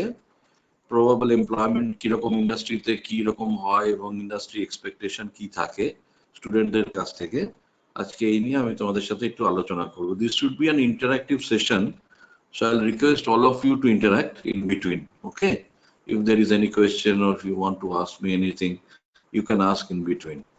Okay. Okay sir. Sir repeat করলে জোরে যাচ্ছে নেটওয়ার্ক। আর নেটওয়ার্কের প্রবলেম হচ্ছে বলছো? হ্যাঁ স্যার। শুনতে পাচ্ছ কি সবাই? কেটে কেটে যাচ্ছে স্যার। সবাই কেটে শোনা যাচ্ছে। শুনতে পাচ্ছ? কেটে যাচ্ছে? ঠিক আপাতত শোনা যাচ্ছে, অসুবিধা হচ্ছে না, অসুবিধা হচ্ছে না স্যার। আচ্ছা দাঁড়াও 1 minute.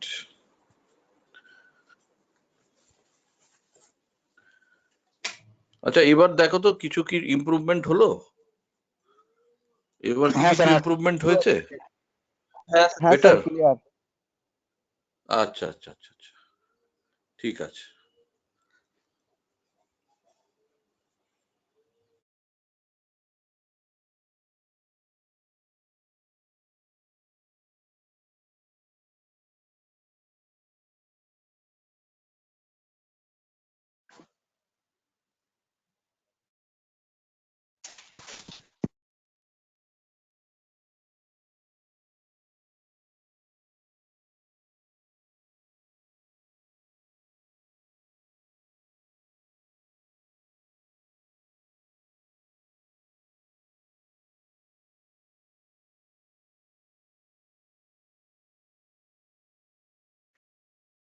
Sir hello.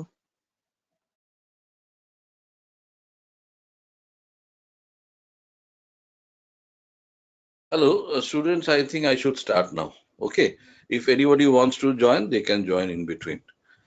Okay, first of all, good morning to all of you. Good morning Hello. Sir. Good Good morning. evening, sir. Good morning. Morning. Morning. Good Morning. noon, good noon. Good নুন Good morning. Yeah, yeah. Okay, fine. Good afternoon, sir. Good afternoon. Good afternoon. Okay. Students, let me introduce myself first. My name is Tapus Bandyopadhyay. I am the General Manager Placement of SVIST, Swami Vivekananda Institute of Science and Technology. Though I look after the BTech, Diploma and ITI, all these streams I look after, but I sit at SVIST office in Govindpur. Okay, so if anyone of you want to meet me, you can drop in on Tuesday, Wednesday or Friday. This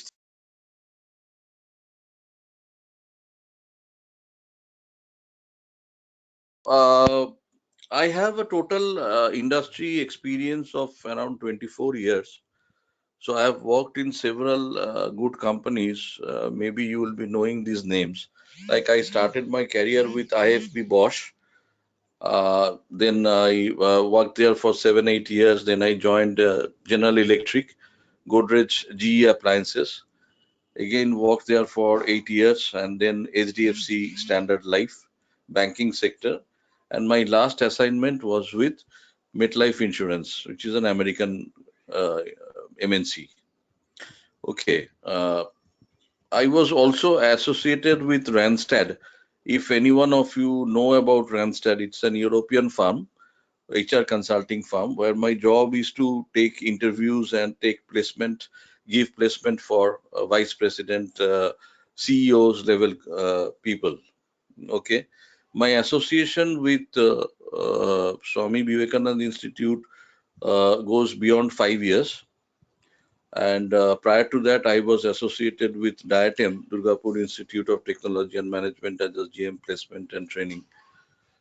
So I have experience both for your placement and training as well as for industry exposure. So I know what is the kind of expectation an employer has from the students, from the freshers. Okay, so we will discuss about this today, point by point.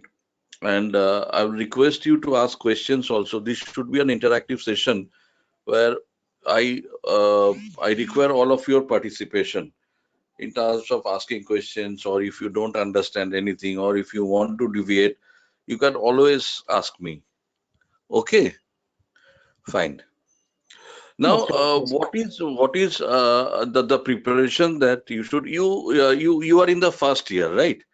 So you have ample time. You have another 2 years to prepare yourself. This is the right moment, that right time that you should start preparing for yourself. Apart from studies, you should start preparing yourself for uh, giving interviews. How to prepare for an interview and how to become successful in an interview. I'll give you certain tips where if you follow these tips for rigorously and practice well during this period of your 3 years in this college, I'm sure I can assure that you will be 100% successful in your any kind of interview that you go through. Of course, there are certain barriers, like technically you should also be sound. Like, why I'm talking about technicality, because you people are professional, right? You people are not BSc, BCom, or any other graduate. All of you have chosen engineering as a field because all of you want to become a professional guy, right? You don't want to become a general graduate. You want to become a technically sound graduate, and which is a right decision. I mean, during this period where we can see there is an explosion of technical opportunity in India, where it is the right time to grab this opportunity for the technical people and grow well in your career. Okay. আজকের দিনে আমরা কি দেখতে পাচ্ছি, Modi government আসার পরে প্রচুর technical অনেক কোম্পানি, বিদেশি কোম্পানি ইনভেস্টমেন্ট করার জন্য ইন্ডিয়াতে আসছে, রাইট? এবং পরবর্তী next 5-6 years there will be an explosion of industry exposure. তো সেখানে অনেক লোক দরকার, ইঞ্জিনিয়ার্স দরকার, ডিপ্লোমাস দরকার, আইটিআইস দরকার, যারা ম্যানুফ্যাকচারিং ইউনিটে কাজ করতে পারবে। সেটা ইলেকট্রিক্যালি হোক, সেটা মেকানিক্যালি হোক, সেটা কম্পিউটার সায়েন্সই হোক, আজকে সব রকম ইঞ্জিনিয়ারদের দরকার আছে ইন্ডাস্ট্রিতে। এবং নেক্সট 4-5 ইয়ার্সে that will be an explosion.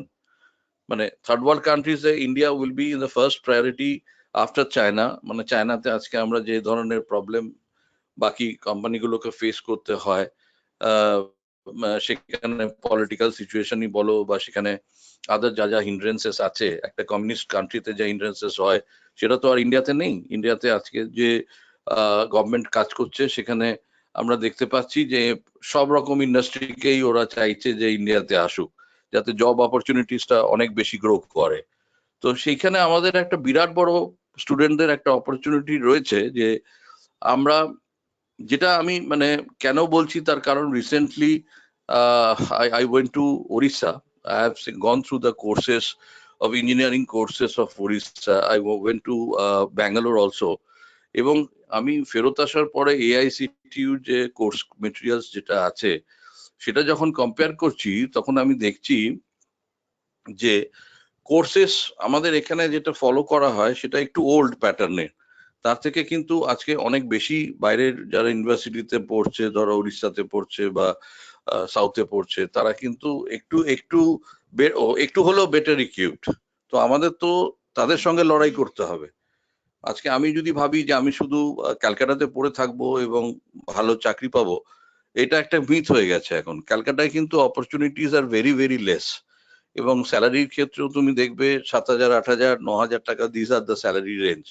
But if you go to south, if you go to west, if you go to Gujarat, if you go to Pune, if you go to Aurangabad, the sky is the limit in terms of opportunity, in terms of salary package. অনেক high. তো সেক্ষেত্রে আমাদের mental set up যেটা হবে, প্রথম থেকেই আমরা যেটা নিজেদের তৈরি করব, সেটা হচ্ছে যে বাড়ির পরিবেশ থেকে বেরিয়ে গিয়ে কত তাড়াতাড়ি আমি প্রফেশনালি নিজেকে ডেভেলপ করতে পারি। আজকে আমি ভেবেই নেব যে আমি কলকাতায় সেরকম কোনো অপরচুনিটি আমার জন্য নেই। ফার্স্ট থিং, আমাকে কলকাতার বাইরে যেতে হবে। এই জিনিসটা কিন্তু প্রথম থেকেই মাথায় ঢুকিয়ে নাও, এবং দরকার হলে নিজের পেরেন্টসদের সাথেও কথা বলো। যেখানে অনেক সময় পেরেন্টসদের, কারো তোমাদের ভেতরে অনেকেই একটা ছেলে বা একটা মেয়ে, পেরেন্টসদের ইচ্ছা থাকে যে ছেলে মেয়ে নিজের কাছেই থাকুক, কিন্তু যেখানে তুমি প্রফেশনালি পড়াশুনো করছো সেখানে আমার মনে হয় যে career should be your first option, unless and until your parents are sick. সেক্ষেত্রে তো কিছু করার নেই, পেরেন্টসদের সঙ্গেই থাকতে হবে।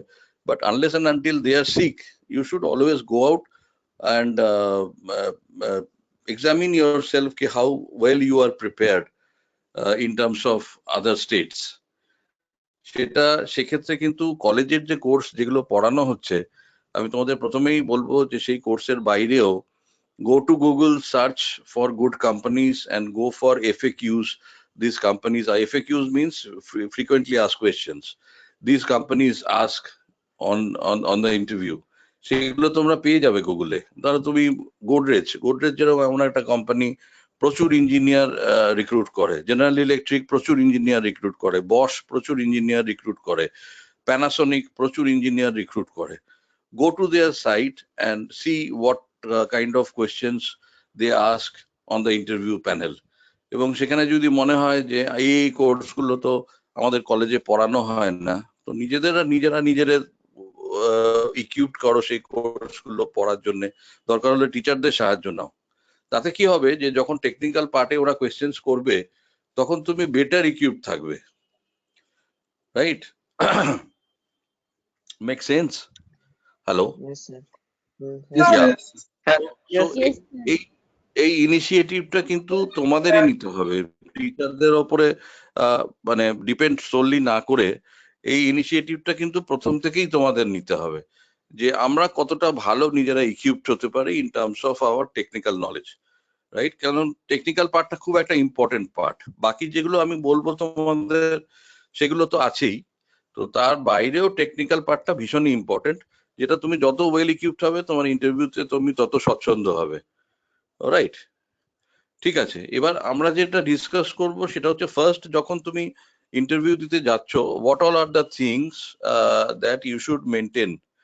মানে এটা একদম আজকের থেকে লিখে নাও দরকার হলে। First thing is your appearance, okay? Appearance in terms of your attires. Attires মানে তুমি কি পরে আছো, ইয়োর ড্রেসেস, ওকে? ছেলেদের ক্ষেত্রে আমি বলবো যে একটা ডিসেন্ট শার্ট অ্যান্ড প্যান্ট, এবার সেটা খুব দামি না হলেও চলবে। আমি বলছি না যে সেটা রেমন্ডসের হতে হবে বা বিমালের হতে হবে, ডিসেন্ট শার্ট প্যান্ট, এবং শার্টের কালারটা এমন হবে খুব একটা জ্যাজি কালার নয়, যে খুব একটা চোখে লাগে এরকম কোনো কালার নয়। সেটা পেল ইয়েলো হতে পারে, হোয়াইট হতে পারে, ব্লু হতে পারে, পেল ব্লু হতে পারে, এরকম একটা কালার। আর তার সঙ্গে হোয়াইট অথবা ব্ল্যাক প্যান্ট, যেটা মোস্টলি সব শার্টের সঙ্গেই যায়। কিন্তু শার্ট এবং প্যান্টটা যেন পরিষ্কার পরিচ্ছন্ন থাকে এবং প্রপারলি ইস্ত্রি করা আয়রন যেন থাকে, কোনো ক্রিজ যেন শার্ট প্যান্টে না থাকে। শার্ট শুড বি, অনেক সময় আমি দেখেছি ছেলেরা ওপর দিয়ে শার্ট পরে চলে আসে, জুতো পরে না, চপ্পল পরে চলে এসছে, দাড়ি কাটেনি। These are all absolutely no for your interview appearance. কারণ এমপ্লয়ার যখন আসছে, তোমাকে যখন দেখছে, তখন he will expect a person who is neat and clean first. এটা হচ্ছে একটা প্রাথমিক শর্ত, একটা ছেলেকে ইন্টারভিউতে সিলেক্ট করার একটা মিনিমাম প্রাথমিক শর্ত হচ্ছে যে ছেলেটি বা মেয়েটি পরিষ্কার পরিচ্ছন্ন কিনা। নেইল কাটার দিয়ে নেইল কেটে যাবে, অনেক ছেলের বড় বড় নেইল থাকে, বা মেয়েদের ক্ষেত্রে নেইল বাড়ানো থাকে। মেয়েদের ক্ষেত্রে আমি যেটা বলবো, নেইল যদি বাড়াও সেক্ষেত্রে তোমরা যে ধরনের ওই মানে পলিশিং ইউজ করো, that should not be a very bright color. Nail polish should not be very very bright color. অনেকে দেখেছি একদম ডিপ রেড বা ডিপ ব্লু নেল পলিশ পরে এসছে এবং হাতটা রেখেছে টেবিলের ওপরে। প্রথমেই সেদিকে গিয়ে চোখ গেল এবং there is an aversion, যে এত কালারফুল অ্যাপিয়ারেন্স কেন? Your appearance should be soft and মানে সুন্দর একটা appearance, decent, soft and decent appearance with a slight smile in your face. Smile in the face means it's not যে 32 will come out, 32 দাঁত বের করে হাসতে হবে। Small smile with a twinkling eyes and a very decent and soft approach towards employer. It should not be highly aggressive or it should not be diminutive also. Diminutive in the sense আমি বলতে চাইছি যে nervous অ্যাপিয়ারেন্সও নয়, আবার প্রচন্ড aggressive অ্যাপিয়ারেন্সও নয়। It's in between, the balancing should be there, so that the employer understands that this guy is trainable. মানে এই ছেলেটি বা মেয়েটিকে আমি যদি নিই, এ আমার ওয়ার্ক কালচারের সঙ্গে নিজেকে সুটেবল করতে পারবে এবং একে আমি ট্রেন করতে পারবো, রাইট? মানে মোল্ড করা যাবে, কাদার তাল একটা, বুঝতে পারছো? মোল্ডিং একটা অ্যাটিটিউড থাকা উচিত, সেটা তোমার বডি ল্যাঙ্গুয়েজে দেখলেই বোঝা যায় যে whether a person can mould you or not. সেটা খুব বডি ল্যাঙ্গুয়েজে বেরোয়, এবং সেটা বেরোয় কিভাবে, সেটা বেরোয় তুমি কিভাবে নিজেকে আপকিট করছো তার উপরে। চুলের কালার করে কখনো যাবে না ইন্টারভিউ দিতে, অনেক সময় দেখেছি গোল্ডেন কালার করে গেছে, পুরো চুল গোল্ডেন, মানে it separates you from the group, মানে it's a kind of you can say rebellion kind of attitude which should not be মানে which should not be your response. Rebellion লোকজনকে কিন্তু কোনো লোকই পছন্দ করে না, বিশেষ করে ইন্ডাস্ট্রিতে। সেখানে গিয়ে হয়তো তুমি ম্যানেজমেন্টের কথা শুনবে না, বা ম্যানেজমেন্ট যেরকম ধরনের কাজ তোমার কাছ থেকে চাইছে তুমি সেটা করবে না, বা সেখানে তোমাকে নিয়ে হয়তো ওয়ার্কফোর্সে প্রবলেম হতে পারে, তুমি হয়তো সেখানে পলিটিক্স করবে বা এরকম কিছু করবে, যেটা ইস্টের লোকেদের সম্বন্ধে বাইরের লোকেদের একটা ধারণা এমনিতেই থাকে, কাজ কম করবে কিন্তু পলিটিক্স বেশি করবে। তো ইয়োর অ্যাপিয়ারেন্স এরকম যেন কিছু না মনে হয় যে you look very much rebellion kind of thing, or your body language is very aggressive. This should not be the case. আমি কি তোমাদের বুঝাতে পারছি? Hello hello, Yes. do you understand me what I want to say? Okay, okay, please say yes or no, or right, so that I can understand that you people are listening and understanding and we are in the same platform. Okay, তো তাহলে আমি কি বললাম, প্রথমে যখন তুমি যে কোনো একটা ইন্টারভিউতে যাচ্ছ, তোমরা তো 2-3 দিন বা 4 দিন আগেই জানতে পারবে কোন কোম্পানি আসছে। তো সেক্ষেত্রে প্যান্ট শার্ট যেন ইস্ত্রি করা থাকে, জুতোটা যেন প্রপার শু হয়, it should not be a sports shoe kind of thing, right? It should be a black or a যে ধরনের কালার জেনারেলি হয় জুতোর, সেরকম জুতো একটা চুজ করবে, এবং ইয়েটা তোমার চুল টুল যেন ঠিক মতো আচরণ থাকে। এবং মুখে অনেক সময় দেখা যায় ছেলেটি গুটকা চিবোতে চিবোতে ইন্টারভিউতে এসছে, বা ইন্টারভিউতে যাওয়ার আগে সিগারেট খেয়ে এসছে, মুখ দিয়ে গন্ধ বেরোচ্ছে। সেটা ধরো কোনো যদি লেডি প্যানেলে থাকে, she or he may not like it, so brush your teeth properly. যদি কোনো মিন্ট বা কিছু পাও, মিন্ট মুখ থেকে কোনো দুর্গন্ধ না বেরোয়। Use a decent body spray or a deo before going to. Sir আপনার কথাটা কেটে মানে কেটে আমি যাচ্ছে। বলছি যে, আচ্ছা শুনতে পাচ্ছ এবার? আমি বলছি যে আমি যেটা বলার চেষ্টা করছি সেটা হচ্ছে যে ইন্টারভিউতে অ্যাপিয়ারেন্সের আগে তুমি দেখে নেবে যে তোমার মানে তুমি use a body spray or a deo, so that there should not be any body odour. Okay, at the same time use a mint or brush করে যেতে পারো, টিথটা মিন্ট ইউজ করতে পারো, সো দ্যাট যে কোনো ব্যাড স্মেল যেন মুখ থেকে না আসে। ধরো সিগারেট খেয়ে কেউ গেছে বা গুটকা খেয়ে গেছে, মুখ থেকে দুর্গন্ধ বেরোচ্ছে, সেটা কিন্তু এমপ্লয়ারের ভালো লাগবে না তুমি যখন কথা বলবে সামনাসামনি। তো সেই জন্য আমি বলছি এই জিনিসগুলো একটু মাথায় রেখো যখন ইন্টারভিউতে অ্যাপিয়ার হতে যাবে। আচ্ছা, থার্ড থিং হচ্ছে যখন তুমি ইন্টারভিউ বোর্ডে অ্যাপিয়ার হচ্ছ, যখন যাচ্ছ ঢুকছো ঘরের ভেতরে, গ্রিট এভরিবডি। ধরো 3 জন প্যানেলে আছে, অনেক সময় দেখা গেল আমরা 1 জন বা 2 জনকে গ্রিট করলাম, থার্ড পার্সনকে গ্রিট করলাম না, মানে that is shear because of our nervousness or something, that we forgot to have a eye contact with the third person. 2 জনকে গ্রিট করলাম, 1 জনকে এড়িয়ে গেলাম বা করলাম না, ভুলে গেলাম। তো সেই ভদ্রলোক বা ভদ্রমহিলা কিন্তু এই জিনিসটাকে নেগেটিভ ওয়েতে নেবে, ছেলেটি আমাকে মানে সেরকম একটা ইয়ে দিল না, অ্যাটেনশন দিল না। তো সেটা হওয়া উচিত নয়। তুমি যখনই ঘরে ঢুকছো, ঘরে ঢুকে টেবিলের সামনে গিয়ে slightly bow down and have a smile in the face and say good afternoon or good morning, whatever it is, to each and everybody, looking at their face, have a eye contact, have a slight smile in your face, slightly bow down, and then tell that good morning sir or good morning madam. Eta bolar pore take a permission to sit. Do not sit immediately. Take a permission to sit in front of him or her. Okay? সবসময় permission নিয়ে কিন্তু বসবে। This is an absolutely মানে necessity. This shows that you are a very courteous person. কাটসি আছে তোমার ভেতরে, which everyone will like it. In fact, you people will also like it. If a person is courteous, then you all of us like a person who is courteous, who has smiling face, who has got the courtesy to show respect to others. So these kind of people are likable by each and every person. So these are the qualities that you should show at the time of giving interview. কেন? তার কারণ হচ্ছে যাতে employer বুঝতে পারে যে এই ছেলেটিকে আমি নিলে এই ছেলেটি আমার টিমের সঙ্গে সহজেই জেল করতে পারবে, এই ছেলেটাকে আমি ট্রেন করতে পারবো, এই ছেলেটির পার্সোনালিটিটা সুন্দর, তার ফলে আমার ওয়ার্কফোর্সও একে অ্যাকসেপ্ট করবে অ্যাজ আ সুপারভাইজার, এবং এই কাজটা ভালো বার করে আনতে পারবে। This R the things that play in the back of their mind, যেটা হয়তো আমরা স্টুডেন্টরা জানি না। আমরা যখন ইন্টারভিউতে যাচ্ছি আমাদের অনেকের ভেতরেই একটা ধারণা থাকে, আমি তো টেকনিক্যালি খুব সাউন্ড স্যার, ও আমি মেরে বেরিয়ে আসবো। কিন্তু এই ধারণাটা কিন্তু ঠিক নয়। অনেক সময় দেখা গেছে অনেক ভালো ভালো ছেলে ইন্টারভিউতে আউট হয়ে বেরিয়ে এসছে, তারপর বলছে স্যার ওই ছেলেটা চান্স পেয়ে গেল স্যার, আমি পেলাম না। কেন পেলাম না স্যার বুঝতে পারলাম না, আমি তো স্যার ঠিকঠাকই আনসার দিয়েছি।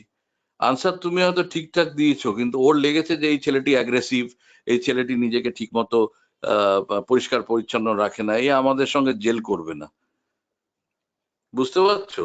তো এই জিনিসগুলো কিন্তু খুব মানে খুব ছোট ছোট জিনিস, small things which all of us can implement, but অনেক সময় আমরা ক্যাজুয়াল অ্যাটিটিউডের জন্য এই জিনিসগুলোকে আমরা মেনটেন করি না। But these are very very important thing from the perspective of an employer while he or she is coming to hire a person. এই জিনিসগুলো একটু মাথায় রাখবে। এবার যখন তুমি বসলে, চেয়ারটা টেনে নিয়ে বসলে, কোন রকম যেন কর্কশ শব্দ না হয়। চেয়ারটাকে দরকার হলে একটু উপর দিকে তুলে পিছন দিকে সরিয়ে বসবে। ঘরঘর ঘরঘর করে চেয়ার টেনে বসলাম, সেটা কিন্তু বিরক্তির উৎপাদন করতে পারে যে কোনো এমপ্লয়ারের কাছে যারা ইন্টারভিউ নিচ্ছে। বুঝতে পারছো? Hello, Yes, sir. Yes, sir. Yes, sir. এই জিনিসগুলো না খুব ছোট ছোট জিনিস, খুব ছোট ছোট। তোমার হয়তো মনে হতে পারে যে এগুলো আমার এমন কি ব্যাপার, কিন্তু এইগুলোই হচ্ছে ব্যাপার যেটা তোমার পার্সোনালিটি সম্বন্ধে একটা লোকের মনে ধীরে ধীরে ধীরে ধীরে একটা ইমপ্রেশন। কারণ দেখো, যখন এমপ্লয়ার আসে ওদের হাতে খুব বেশি টাইম থাকে না, 5 থেকে 10 মিনিট ম্যাক্স টু ম্যাক্স। তার ভেতর একটা ছেলে বা একটা মেয়েকে জাজ করতে হবে, তার ভেতর 2 মিনিট চলে গেল তার এসে বসা কথা বলার ভেতরে। ওই সময়টাতে তোমাকে ধীরে ধীরে ধীরে ধীরে ওর মনে একটা পজিটিভ ইমপ্রেশন ক্রিয়েট করতে থাকতে হবে। তো এই জিনিসগুলো খুব স্মল জিনিস, কিন্তু এই জিনিসগুলো একটা লোকের মাইন্ডে সাইকোলজিতে ভীষণ বড় এফেক্ট করে। আমি এটা কেন বলছি, কারণ I have taken lot of interviews, more than 5000, so I have huge experience. এগুলো আমি শেয়ার করছি এই কারণেই, কারণ জানি যখন প্যানেল ডিসকাশন হয় এই জিনিসগুলো তখন উঠে আসে। যখন 4 জন বা 3 জন মিলে একটা ছেলেকে সিলেকশনের আগে ডিসকাশন হয় যে নেওয়া হবে কি নেওয়া হবে না, this things also come up. সেই জন্য আমি তোমাদের বারবার বলছি, যদিও মনে হতে পারে this are unnecessary things, but please do it. এগুলো করতে খুব একটা বেশি কিছু লাগে না, প্লিজ ডু ইট। ওকে? তারপর যখন তুমি সামনে এসে বসলে, এমপ্লয়ারের সামনে এসে বসলে, before coming appearing for the interview, এটা একটা খুব ইম্পর্টেন্ট পয়েন্ট বলে রাখছি আমি, যে please have a research about the company that you are going to appear for the interview. Have a thorough research. মানে যে ধরো কোম্পানিটা তোমাকে ইন্টারভিউ নিতে আসছে, গুগলে যাও, গুগলে গিয়ে সেই কোম্পানিটা সম্বন্ধে টাইপ করো। এবার তাদের ওয়েবসাইটে গিয়ে কোম্পানিটা কি কাজ করে, কত বছরের এক্সিস্টেন্স, কত টার্নওভার, কত এমপ্লয়ি স্ট্রেংথ আছে, এগুলো একটু থরো রিসার্চ করো। তার কারণ হচ্ছে তোমাকে ইন্টারভিউর সময় ইন্টারভিউয়ার জিজ্ঞেস করবে যে why do you appear for this interview, why you have chosen our company, and why do you want to join our company. These 3 questions, one of them they are definitely going to ask you. They may ask you why do you want to join, আরেকটা question হতে পারে why do you have chosen our company, আর third question হতে পারে what do you know about our company. এই তিনটের ভেতরে যে কোনো একটা কোয়েশ্চেন তোমাকে during the interview process they will definitely ask. তো তখন যদি তুমি মানে চুপচাপ বসে থাকো, এদিক ওদিক তাকাও যে স্যার আমি তো কোম্পানি সম্বন্ধে বিশেষ কিছু জানি না, বা আমাদের টিপিও স্যার তো কিছু জানাননি, এটা কিন্তু অ্যাকসেপ্টেবল নয়। এটা তোমার ক্ষেত্রে কিন্তু নেগেটিভ মার্কিং হয়ে গেল। তোমার টিপিও স্যার তোমাকে জানিয়েছেন কি না জানিয়েছেন, that doesn't matter at all. TPO sir সেখানে ইন্টারভিউ দিতে বসেননি, তিনি চাকরিটা নেবেন না, চাকরিটা তোমাকে নিতে হবে। So you have certain responsibilities to perform. তোমাকে তোমার করা উচিত হচ্ছে before appearing for the interview have a thorough knowledge about the company, what are the products they are manufacturing, সেখানে কি কি প্রোডাক্ট ম্যানুফ্যাকচার হয়, who all are the competitors of this manufacturer, তাদের সম্বন্ধে একটু পড়াশোনা করে যাওয়া। এই জিনিসগুলো তুমি যদি বলতে পারো ইন্টারভিউয়ারকে, 50% তুমি ওখানেই মেরে দিলে। এটা একটা খুব ভালো ইমপ্রেশন ক্রিয়েট হয় যে স্যার আমি আপনার কোম্পানিটা চুজ করেছি তার কারণ there are certain positive traits which I have understood while going through your website and আমি এই জিনিসগুলো দেখেছি যে আপনি 1800 কোটি টাকার কোম্পানি, হিউজ কোম্পানি, হ্যাঁ, 5000 ইঞ্জিনিয়ার স্যার এখানে কাজ করছে, এই প্রোডাকশনে আপনাদের কাজ হয়, এই জায়গায় আপনাদের ফ্যাক্টরি আছে, not only in India sir, ইন্ডিয়ার বাইরেও আপনাদের অফিস আছে। সুতরাং আমার একটা বরাবরের ইচ্ছা স্যার আমি ইন্ডিয়াতেও কাজ করব, ইন্ডিয়ার বাইরেও কাজ করব, গিভেন দ্যাট অপরচুনিটি আমি সেখানেও কাজ করতে স্যার রাজি আছি। আমি স্যার আচ্ছা আরেকটা জিনিস যেটা সেটা হচ্ছে ফ্রিকোয়েন্টলি আস্ক কোয়েশ্চেন্স এর ভেতরে এটাও আসে যে why you have chosen your field of studies. মানে ধরো যারা তোমরা মেকানিক্যাল থেকে আছো বা ইলেকট্রিক্যাল থেকে আছো বা সিভিল থেকে আছো বা কম্পিউটার সায়েন্স থেকে আছো, this is a very important question. If an employer asks you why you have chosen this field of studies, you should have a solid answer behind this. এই নয় যে স্যার আমি civil choose করেছি তার কারণ sir আমার পরীক্ষার result ভালো হয়নি, আমার পড়ার ইচ্ছা ছিল মেকানিক্যাল, আমি স্যার মেকানিক্যাল স্ট্রিমটা তো পাইনি ওই জন্য সিভিল চুজ করেছি, ওখানেই কাটা, জিরো। স্যার আমি তো স্যার ইলেকট্রিক্যাল পড়তে চেয়েছিলাম কিন্তু বাবা বললো মেকানিক্যাল পড়লে পরে চাকরির সুযোগ বেশি, ওখানেই জিরো। বুঝতে পারছো? কম্পিউটার সায়েন্স পড়লাম স্যার, কম্পিউটার সায়েন্সে আমার খুব একটা আগ্রহ ছিল না, আমার আগ্রহ ছিল স্যার ইলেকট্রিক্যালে, পাড়ার লোকে দেখছি সবাই মিলে বলছে যে কম্পিউটার সায়েন্সে পড়লে পরে চাকরির সুযোগ বেশি, সেই জন্য কম্পিউটার সায়েন্স পড়েছি, বিগ জিরো। বুঝতে পারছো কেন? তার কারণ হচ্ছে হ্যাঁ হ্যাঁ বেসিক জিনিসটা যেটা হচ্ছে সেটা হচ্ছে যে তুমি তোমার পড়াশোনাতে বা তোমার যখন ক্যারিয়ার চুজ করছো সেখানে তুমি ফাঁকিবাজি করেছো, সেখানে you are not honest to your career or honest to your studies. সেখানে চুজ করেছো তুমি, সেখানে প্রথমেই তুমি কম্প্রোমাইজ করেছো in terms of your maybe তোমার পেরেন্টস বলেছে বলে, কম্প্রোমাইজ করেছো তুমি ভালো করে স্টাডিজের নাম্বার পাওনি বলে, কম্প্রোমাইজ করেছো তুমি পিয়ার প্রেসারে এসে, কম্প্রোমাইজ করেছো তুমি অপরচুনিটিস দেখে, but it means you people are opportunist, those of you who have chosen this field. So এই ধরনের ক্যান্ডিডেটকে কোনো কোম্পানি নিতে চায় না, যদিও বা নিয়ে থাকো দরকারি মানে হয়তো কম্প্রোমাইজ করেও নিয়েছো, কিন্তু আনসারটা কিন্তু তোমার অন্যরকম হবে। আজকে একটা সাধারণ এক্সাম্পল আমি দিচ্ছি, হয়তো সিভিলের ছেলেটি সিভিল নিতে চায়নি, ও মেকানিক্যাল নিতে চেয়েছিল, কিন্তু হয়তো পড়াশোনায় ভালো রেজাল্ট হয়নি বা যে কোনো কারণেই হোক সিভিল নিতে বাধ্য হয়েছে, সে কিন্তু সিভিল নিয়েই লড়ে যাবে। সে বলবে যে না স্যার আমার স্বপ্ন ছিল কনস্ট্রাকশনে কাজ করব, আমার স্বপ্ন স্যার ব্রিজ বানানো, আমার স্বপ্ন স্যার নতুন নতুন বাড়ি বানানো। এখানে তোমাকে তখন ওই কথাটা বলতে হবে, কারণ যেহেতু তুমি অলরেডি চুজ করে ফেলেছো সেখানে তুমি কিন্তু কখনোই কম্প্রোমাইজের জায়গাটা দেখাবে না। প্রথম থেকে যদি এমপ্লয়ারকে দেখিয়ে দাও যে you are a person who can compromise, তাহলে ও তোমার স্যালারিতে কম্প্রোমাইজ করাবে, ও তোমাকে ওয়ার্ক ফ্রন্টে কম্প্রোমাইজ করাবে, সব জায়গাতেই তোমাকে কম্প্রোমাইজ করাবে। আর একটা সময় আসবে যখন তোমার কোনো মূল্যই থাকবে না কোম্পানিতে। সুতরাং এই জায়গাটা কিন্তু খুব একটা ইম্পর্টেন্ট জায়গা, যেটা আমি বারবার বললাম, মনে রেখে দিও। এক হচ্ছে before appearing for the interview you should have a thorough knowledge about the company which is coming, what they are doing, who are their competitors, what is their production, which all are the offices they have in India and abroad. Okay, these things, what is their turnover, these small informations are required, and have a storyline. কেন আমি এই পড়াটা choose করেছি, কেন আমি mechanical choose করেছি, আমি sir machineries নিয়ে কাজ করতে ভালোবাসি, আমার একটা স্বপ্ন ছিল মেশিনারিজ নিয়ে কাজ করব, বড় ফ্যাক্টরিতে কাজ করব। These are the answers that will satisfy his ego. That means this guy is interested in his studies as well as having want to have a professional career which he likes. ইন্ডিয়াতে generally কি হয়, most of our people, most of us, rather I should say 85 to 90% of people chooses their career which they don't want to continue. সবাই আমরা compromise করি, আমরা বুঝি না যে আমাদের ক্যারিয়ার, আমরা যেটা ভালোবাসি সেইটা নিয়ে ক্যারিয়ার তৈরি করেছে এরকম লোকের সংখ্যা কিন্তু ইন্ডিয়াতে খুব কম। তুমি খেয়াল করে দেখো তোমার আশেপাশে বাবা মা ভাই বোন, তোমার যারা বন্ধু বান্ধব সিনিয়রদের সাথে কথা বললে দেখো, তারা সবাই বলবে, most of the cases they will say আমাকে বাধ্য হয়ে নিতে হয়েছে, আমার এটা খুব একটা ভালো লাগে না, আমি এই কাজটা বেশি পছন্দ করি কিন্তু সুযোগ পেলাম না। সেটা কিন্তু আজকালকার দিনে সেই ব্যাপারটা কিন্তু চেঞ্জ হয়ে গেছে। আজকে আমাদের সময় অপরচুনিটিস কম ছিল, আজকে কিন্তু অপরচুনিটিস, একটি ছেলে বা একটি মেয়ে মিডিয়কার রেজাল্ট করেও যেহেতু প্রচুর কলেজ আছে, সেই সমস্ত কলেজে অ্যাপ্লিকেশন করে কিন্তু সে তার মানে যে জিনিসটা পড়তে চায় সেখানে কিন্তু পড়ার অপরচুনিটিস আছে, দরকার হলে অনলাইনও করতে পারো তুমি।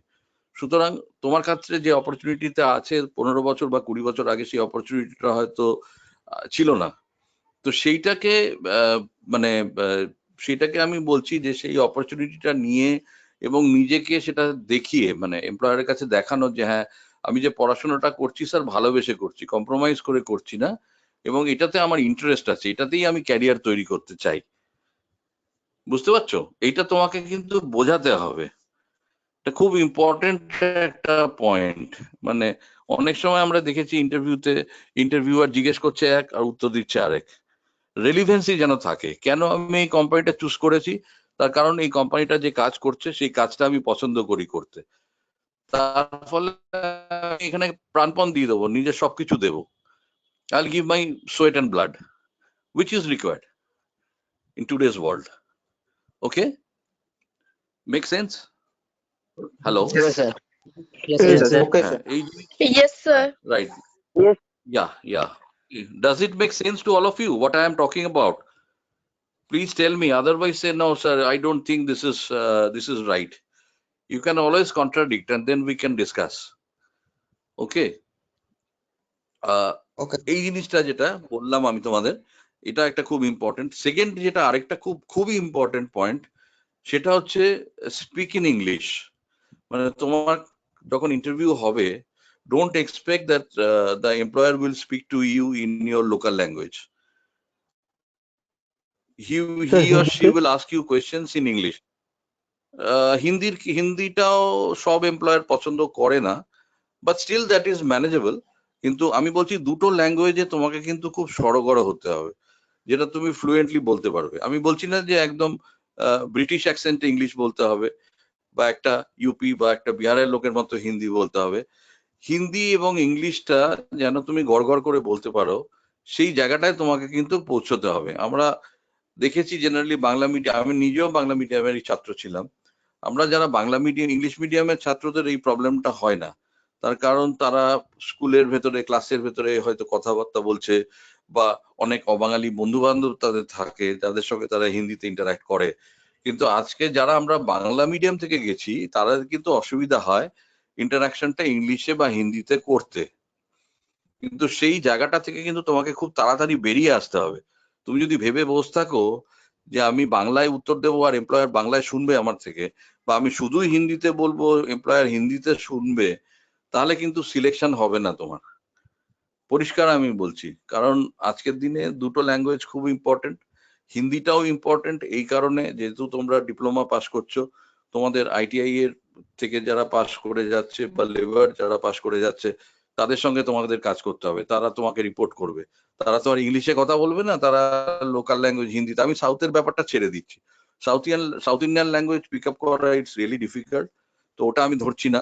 আমি ধরে নিচ্ছি মোস্টলি পপুলার যে ল্যাঙ্গুয়েজটা local language, that is Hindi. সেই হিন্দিটাতে যাতে তুমি ভালোভাবে পরিষ্কার পরিচ্ছন্নভাবে কথাবার্তা বলতে পারো, সেই জায়গাটায় তোমাকে নিয়ে আসতে হবে। And same about English. Why English? Because তুমি যখন ম্যানেজমেন্টের কাছে কোনো রিপোর্ট করবে বা ম্যানেজমেন্টের সঙ্গে মিটিং এ যখন বসবে, তখন mostly the interaction is in English. এটা তোমাকে অ্যাকসেপ্ট করে নিতে হবে, এটা আমাদের ইন্ডিয়াতে ইংলিশটাই বেশি চলে। সুতরাং সেটার জন্য নিজেকে কিন্তু এখন থেকেই প্রস্তুতি নিতে হবে। This is the right time. তুমি ফার্স্ট ইয়ারে আছো, what you have to do, nothing, it's very simple. প্রথমেই একটা ভালো ইংলিশ পেপার সাবস্ক্রাইব করো। বাড়িতে আনন্দবাজার আসে, বর্তমান আসে, সবই ঠিক আছে, কিন্তু একটা টাইমস অফ ইন্ডিয়া বা টেলিগ্রাফ বা স্টেটসম্যান, যে ধরনের যে সমস্ত ইংলিশ পেপার বা হিন্দু, যে ধরনের ইংলিশ পেপার মার্কেটে ভালো আছে সেরকম একটা পেপার চুজ করে নাও, এবং সেই পেপারটিকে সকালবেলা ঘুম থেকে উঠে প্রতিদিন আগা পাঁচতলা গড় গড় করে বলবে, জোরে জোরে সুর করে করে পড়বে। তাতে কি হবে, তোমার জিভের যে জড়তাটা রয়েছে, ইংরেজি বলার জন্য যে জড়তাটা, আমরা তো সবাই বাঙালি, আমরা বাংলায় কথা বলতে অভ্যস্ত, আমাদের জিভে একটা জড়তা আছে, স্বাভাবিক জড়তা ইংলিশ বলার ক্ষেত্রে। সেই জড়তাটা আস্তে আস্তে আস্তে আস্তে কেটে যাবে। The more you speak, the more you will be eloquent in your speaking in English। ঠিক আছে? তোমাকে একটা সাংঘাতিক কিছু গ্রামাটিক্যাল ইয়ে করে করতে হবে না, তুমি সিম্পল ইংলিশে যাতে কথা বলতে পারো এবং কোনো থট প্রসেসের যেন কোনো ব্যারিয়ার না আসে, কোনো ইন বিটুইন কোনো স্টপ না আসে, সেটা যাতে করতে পারো, তার জন্য first step is to buy a good English paper, newspaper, এবং সেটাকে পড়া। তার দুটো বেনিফিট আছে। একটা হচ্ছে my general knowledge will go up, সারাদিন আমার মানে চারিদিকে কি হচ্ছে না হচ্ছে সেটা সম্বন্ধে আমি সরগর থাকছি, কারণ এমপ্লয়ার অনেক সময় জিকে নিয়ে কোয়েশ্চেন করে, তুমি কি জানো, কতটা কি জানো, সেটা নিয়েও কোয়েশ্চেন্স থাকে ইন্টারভিউ বোর্ডে, so that you can speak on that. অথবা যদি গ্রুপ ডিসকাশন বা এক্সটেম্পোর দেয়, তাহলে সেখানেও কিছু টপিক থাকবে যেটা জেনারেল নলেজের ওপর থাকে, সেটা নিয়ে যাতে আমি কথা বলতে পারি, তার জন্য এটা জানা খুব ইম্পর্টেন্ট। আর সেকেন্ড হচ্ছে আমার জিভটাকে সড়গড় করা, যে আমি ইংরেজিটা যেন স্বচ্ছন্দ হয়ে বলতে পারি, এটা ফার্স্ট স্টেপ। সেকেন্ড স্টেপ যেটা হচ্ছে, সেটা হচ্ছে বন্ধুদের ভেতরে একটা গ্রুপ নিজেরা করে নাও, 3 জন বা 4 জনের একটা কোর গ্রুপ বা 5 জনের একটা কোর গ্রুপ করে নাও, যাদের সাথে সকালে বিকেলে সন্ধ্যায় যখনই কথা বলবে ইংরেজিতে কথা বলবে, ইংলিশে ইংলিশে হিন্দিতে, ইংলিশে হিন্দিতে। ইচ্ছে না থাকলেও এই জিনিসটা কিন্তু তোমাদের ইমিডিয়েটলি স্টার্ট করতে হবে নিজের ভবিষ্যৎটাকে ভালো করার জন্য। যখন ইন্টারাক্ট করবে আইদার ইংলিশে অথবা হিন্দিতে, কিছুক্ষণ ইংলিশে করলে, কিছুক্ষণ হিন্দিতে করলে, বা পুরোটাই ইংলিশে করলে পুরোটাই হিন্দিতে করলে, সেটাও চলতে পারে, মিক্স আপ করেও চলতে পারে। কিন্তু এটা কিন্তু করতে হবে, আজকের থেকেই করতে হবে, শুরু করতে হবে। একটা কোর গ্রুপ প্রত্যেকেই বানিয়ে নাও, যারা সাথে যারা কমফোর্টেবল, 2 জন 3 জন 4 জন হতে পারে, 3 জন হতে পারে, 2 জন হতে পারে, ঠিক আছে? সেটা বানিয়ে নিজেদের ভেতরে প্র্যাকটিসটা আজকের থেকে চালু করো, এবং that should be a serious practice. এই নয় আজকে করলাম 10 দিন বাদে আবার ইচ্ছা হলো, তো স্যার বলেছিল চল আজকে একটু প্র্যাকটিস করে নি। It's not like that, it should be a routine practice. যখন ক্লাসে থাকবে নিজেদের ভেতর কথা বলবে, ইংলিশে কথা বলবে, হিন্দিতে কথা বলবে, যখন টেলিফোনে কথা বলবে ইংলিশে কথা বলবে, হিন্দিতে কথা বলবে, সামনাসামনি যখন আড্ডা মারবে তখন ইংলিশে মারবে, হিন্দিতে মারবে। এটা আজকের থেকেই শুরু করবে, ঠিক আছে? আর থার্ড যেটা, সেটা হচ্ছে ইন্ডিভিজুয়াল। সেটা হচ্ছে বাড়িতে যদি প্রমাণ সাইজের আয়না থাকে, সেই আয়নার সামনে দাঁড়িয়ে যে কোনো একটা টপিক বেছে নিলে পেপারে, নিউজ পেপার থেকে, যে টপিকটা তোমার সেদিনকে পড়েছো, সেটা পলিটিক্যাল হতে পারে, সেটা কোনো লেখকের রাইটিং হতে পারে, সেই টপিকটা নিয়ে নিজে কি বুঝেছো এবং নিজের কি ইমপ্রেশন সেটা নিয়ে বলা। আয়নার সামনে দাঁড়িয়ে নিজেকে দেখা, নিজের অ্যাপিয়ারেন্সটা দেখা, যেটা তুমি চুল আঁচড়াতে আঁচড়াতে করো বা একটা জামা কাপড় পরতে পরতে যে জিনিসটা করো, সেটা না করে সারা, অনেকেই আমরা আয়নার সামনে অনেকটা টাইম কাটাই, তার কাটাই তো নিজেদের দেখি কতটা ভালো লাগছে। এই টাইমটা ওয়েস্ট না করে আয়নার সামনে দাঁড়িয়ে ইংরেজিতে 5 মিনিট 10 মিনিট কথা বলা, এটা একটা মানে সাংঘাতিক কাজ করে। এটা আমার নিজের ক্ষেত্রে করেছে, অনেকের ক্ষেত্রে এই কাজটা করে। যে কেউ নেই ঘরের ভেতরে, একটা আয়নার সামনে আমি দাঁড়ালাম, একটা টপিক চুজ করলাম, আমার নিজের দিকে তাকিয়ে আমি গড় গড় করে বলে যাচ্ছি। প্রথম প্রথম অসুবিধা হবে, থেমে যাবে, ভুলে যাবে, মনে পড়বে না, আচ্ছা আবার টপিকটা দেখে নিলাম, আচ্ছা এই পয়েন্টগুলো ছিল, ঠিক আছে, স্টার্ট, আবার স্টার্ট করলাম। এটা কিন্তু একদিনের প্রসেস নয়, এটা যদি কন্টিনিউয়াস 1 মাস করো, তুমি দেখবে there is a mammoth change in your appearance। আমি তোমাকে গ্যারান্টি দিয়ে বলছি, mammoth change in your appearance। তোমার দুটো কাজ হবে এটা, একটাতে হচ্ছে স্টেজ ফ্রাইট কাটবে, লোকের সাথে 1-to-1 কথা বলতে গেলে যখন ইংলিশে আমরা বলি উই বিকাম নার্ভাস, আর বাঙালিদের ক্ষেত্রে কি হয়, জেনারেলি আমরা মাইন্ডে ওটাকে ট্রান্সলেট করি প্রথমে বেঙ্গলিতে, তারপর সেটা বেঙ্গলি টু ইংলিশ ট্রান্সলেট করি কি বলবো, তাই তো? প্রথমে থট প্রসেসটা বাংলায় আসে, তারপর সেটাকে আমরা ইংরেজিতে ট্রান্সলেট করি। সবাই আমরা তাই করি না?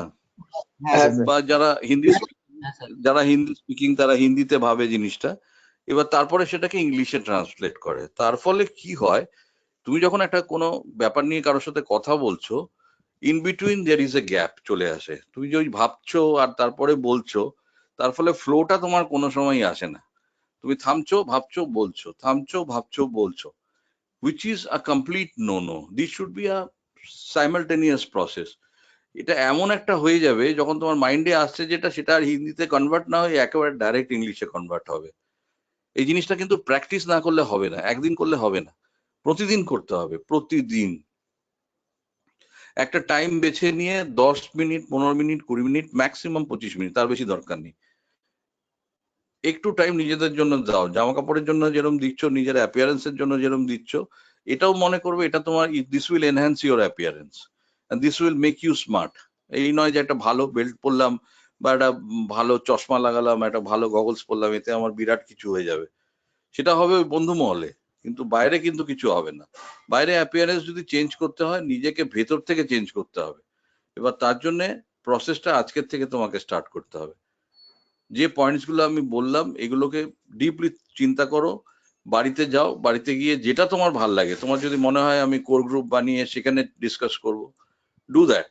তোমার যদি মনে হয় যে না আমার আয়নার সামনে দাঁড়িয়ে প্র্যাকটিস করতে সুবিধা হবে, do that, but do it.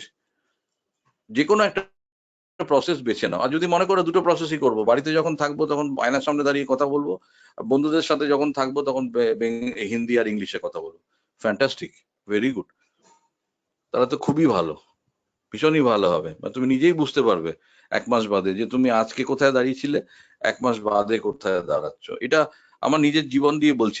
আমি বাংলা মিডিয়ামে ক্লাস 10 অব্দি পড়েছিলাম। 11-12 খুব ভালো রেজাল্ট ছিল বলে I went to Saint Xavier's school and college.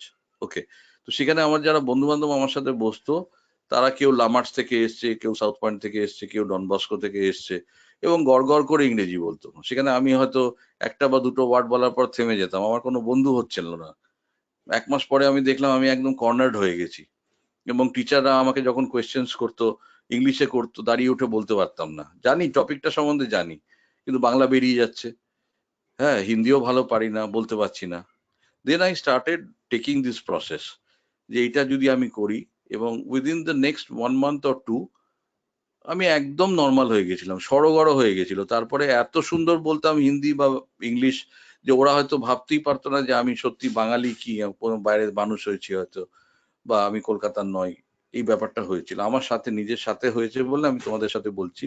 কিন্তু আমার ভেতর চেষ্টাটা ছিল, অপমান বোধটা ছিল। এই যে আমাকে যে আমার বন্ধুরা পাত্তা দিচ্ছে না, আমার টিচাররা যে আমাকে হেয় জ্ঞান করছে, এই অপমান বোধটা আমার ভেতর ছিল। এবং তার থেকে আমি কিন্তু নিজেকে একটা আমূল চেঞ্জ করেছি। সেটা আমার অ্যাপিয়ারেন্সে চেঞ্জ করিনি। আমি যে একটা খুব ভালো শার্ট বা ভালো প্যান্ট পরে যেতাম তা নয়, কিন্তু আমার কথাবার্তা, আমার পার্সোনালিটি এমন একটা অদ্ভুত চেঞ্জেস এসেছিল, একটা কনফিডেন্স। তুমি দেখবে যখন তুমি গড় করে ইংরেজিতে বা হিন্দিতে কথা বলবে, তোমার কনফিডেন্স লেভেলটাই অন্য লেভেলে চলে যাবে, অন্য লেভেলে চলে যাবে। উল্টো দিকের লোকটাকে তুমি মনে করবে আরে কি জানে। আর টেকনিক্যালি তুমি যদি সাউন্ড হও, কে আটকাবে তোমাকে? কোন এমপ্লয়ার আটকাবে? কার এত ক্ষমতা আছে? কেউ কিছু করতে পারবে না।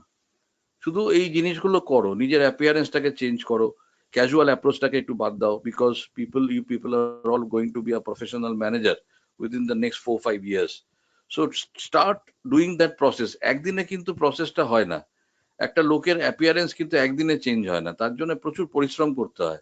শাহরুখ খান কিন্তু একদিনে শাহরুখ খান হয়নি, তাকে প্রচন্ড পরিশ্রম করতে হয়েছে। আজকে যে জায়গায় শাহরুখ খান পৌঁছে গেছে, he is a fantastic motivational speaker. যদি শাহরুখ খানের কোনো ভিডিও মোটিভেশনাল স্পিকিং এর ওপর থাকে, দেখবে, কথা বলবে, তুমি শুনবে, হ্যাঁ কি বলছে লোকটা, কি ছিল আর কোথায় এসছে আজকে। তো সেটা তো নিজের চেষ্টায় হয়েছে। এরকম অনেক ছেলেই বোম্বেতে যায়, তারা রাস্তায় ঘুরে বেড়ায়, কিছুদিন বাদে ভেঙে চলে আসে, পারে না। চেষ্টাটা নিজেদের ভেতর থাকতে হবে, এবং আমি পারবো, আমি এই জিনিসটা করতে পারবো, আমি ভাঙলে চলবে না আমাকে।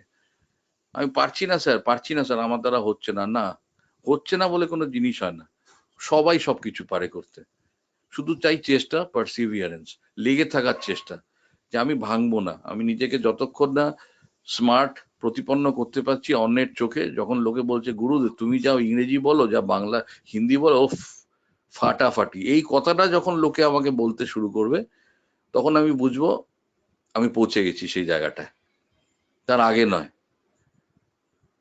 বোঝাতে পারছি কি তোমাদের? Hello? Yes, sir. Yes, sir. Yeah. Okay. Yes, Do you sir. agree? Do you agree with my point of views? Yes, sir. তোমরা কি Yes. এগ্রি করছো? Yes, right. sir.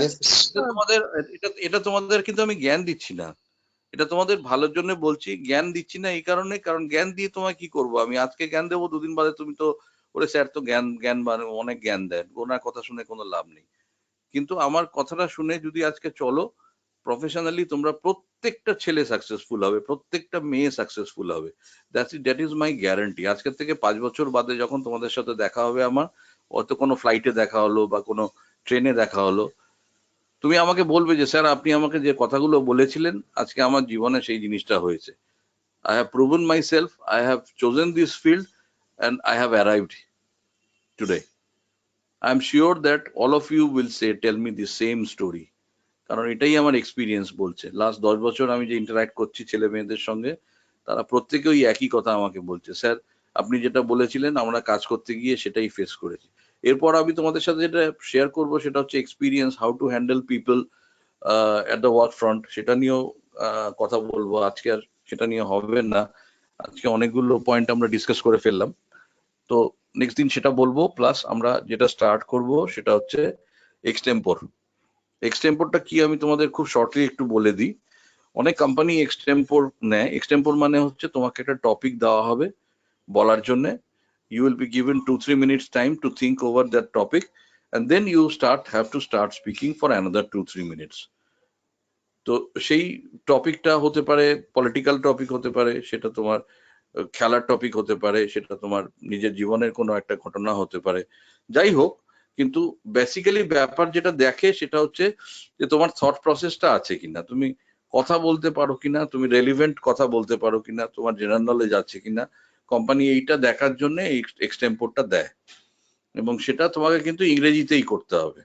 সেটা নিয়ে আমরা ডিসকাস করব এবার। তারপর থেকে আমরা ক্লাসে এটা প্র্যাকটিস চালু করব, এক্সটেম্পোর করব, তারপরে গ্রুপ ডিসকাশন প্র্যাকটিস করব, তারপরে আমরা মক ইন্টারভিউ সেশন প্র্যাকটিস করব। তো এইগুলো করার পরে তুমি একদম চাবুক তৈরি হয়ে যাবে, মানে এটা আমার গ্যারান্টি। যে কোনো ইন্টারভিউতে যাবে একদম বুক চিতিয়ে গিয়ে সাকসেসফুল হয়ে বেরিয়ে আসবে।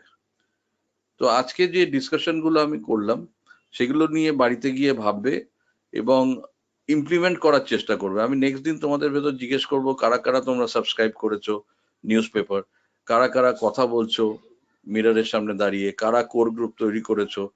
এই ফিডব্যাক গুলো কিন্তু আমি তোমাদের কাছ থেকে নেক্সট টাইম নেব, ঠিক আছে? Okay sir. হ্যাঁ sir, thank you. Now I'm open for questions. You people, if you have any questions or doubts, you can ask me. Any questions, any relevant questions, whatever we discussed today. If you have any questions in your mind, you can ask me.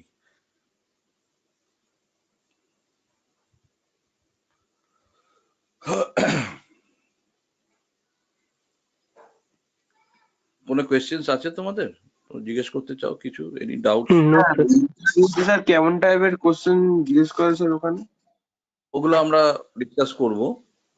ওগুলো আমরা কেমন টাইপের question মানে আমি general topics নিয়ে discuss করব, সেটা আমাদের নেক্সট সেশনে আমরা করব।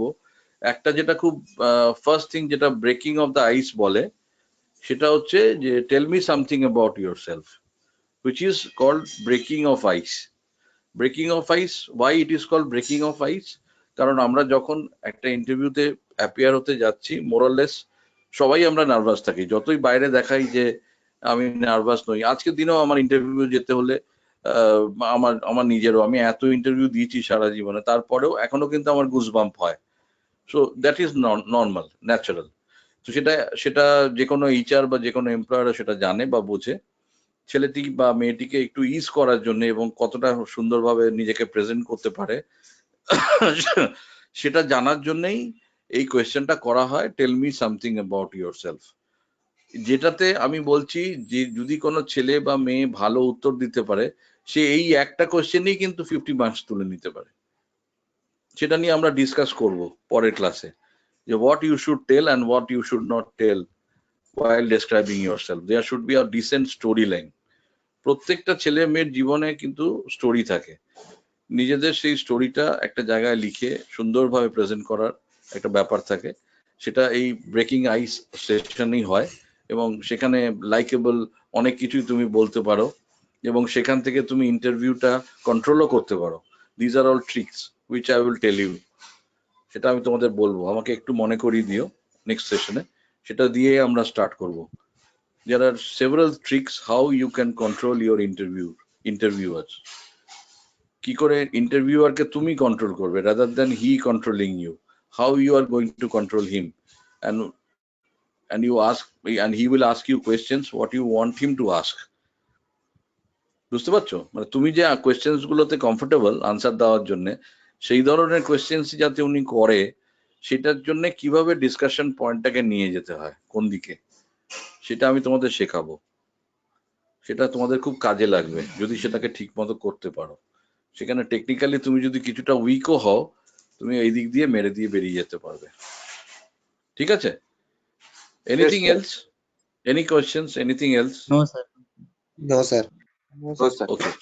So we will close this session today. Okay. So when you Thank go you, back, sir.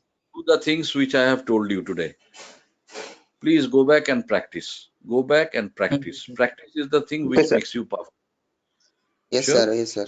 Okay. Okay. Goodbye. Thank you, Goodbye. sir. Thank you, sir. Thank you. Thank you. Thank you. Thank you, sir. Thank you, sir. Thank you, sir. Thank you. Thank you.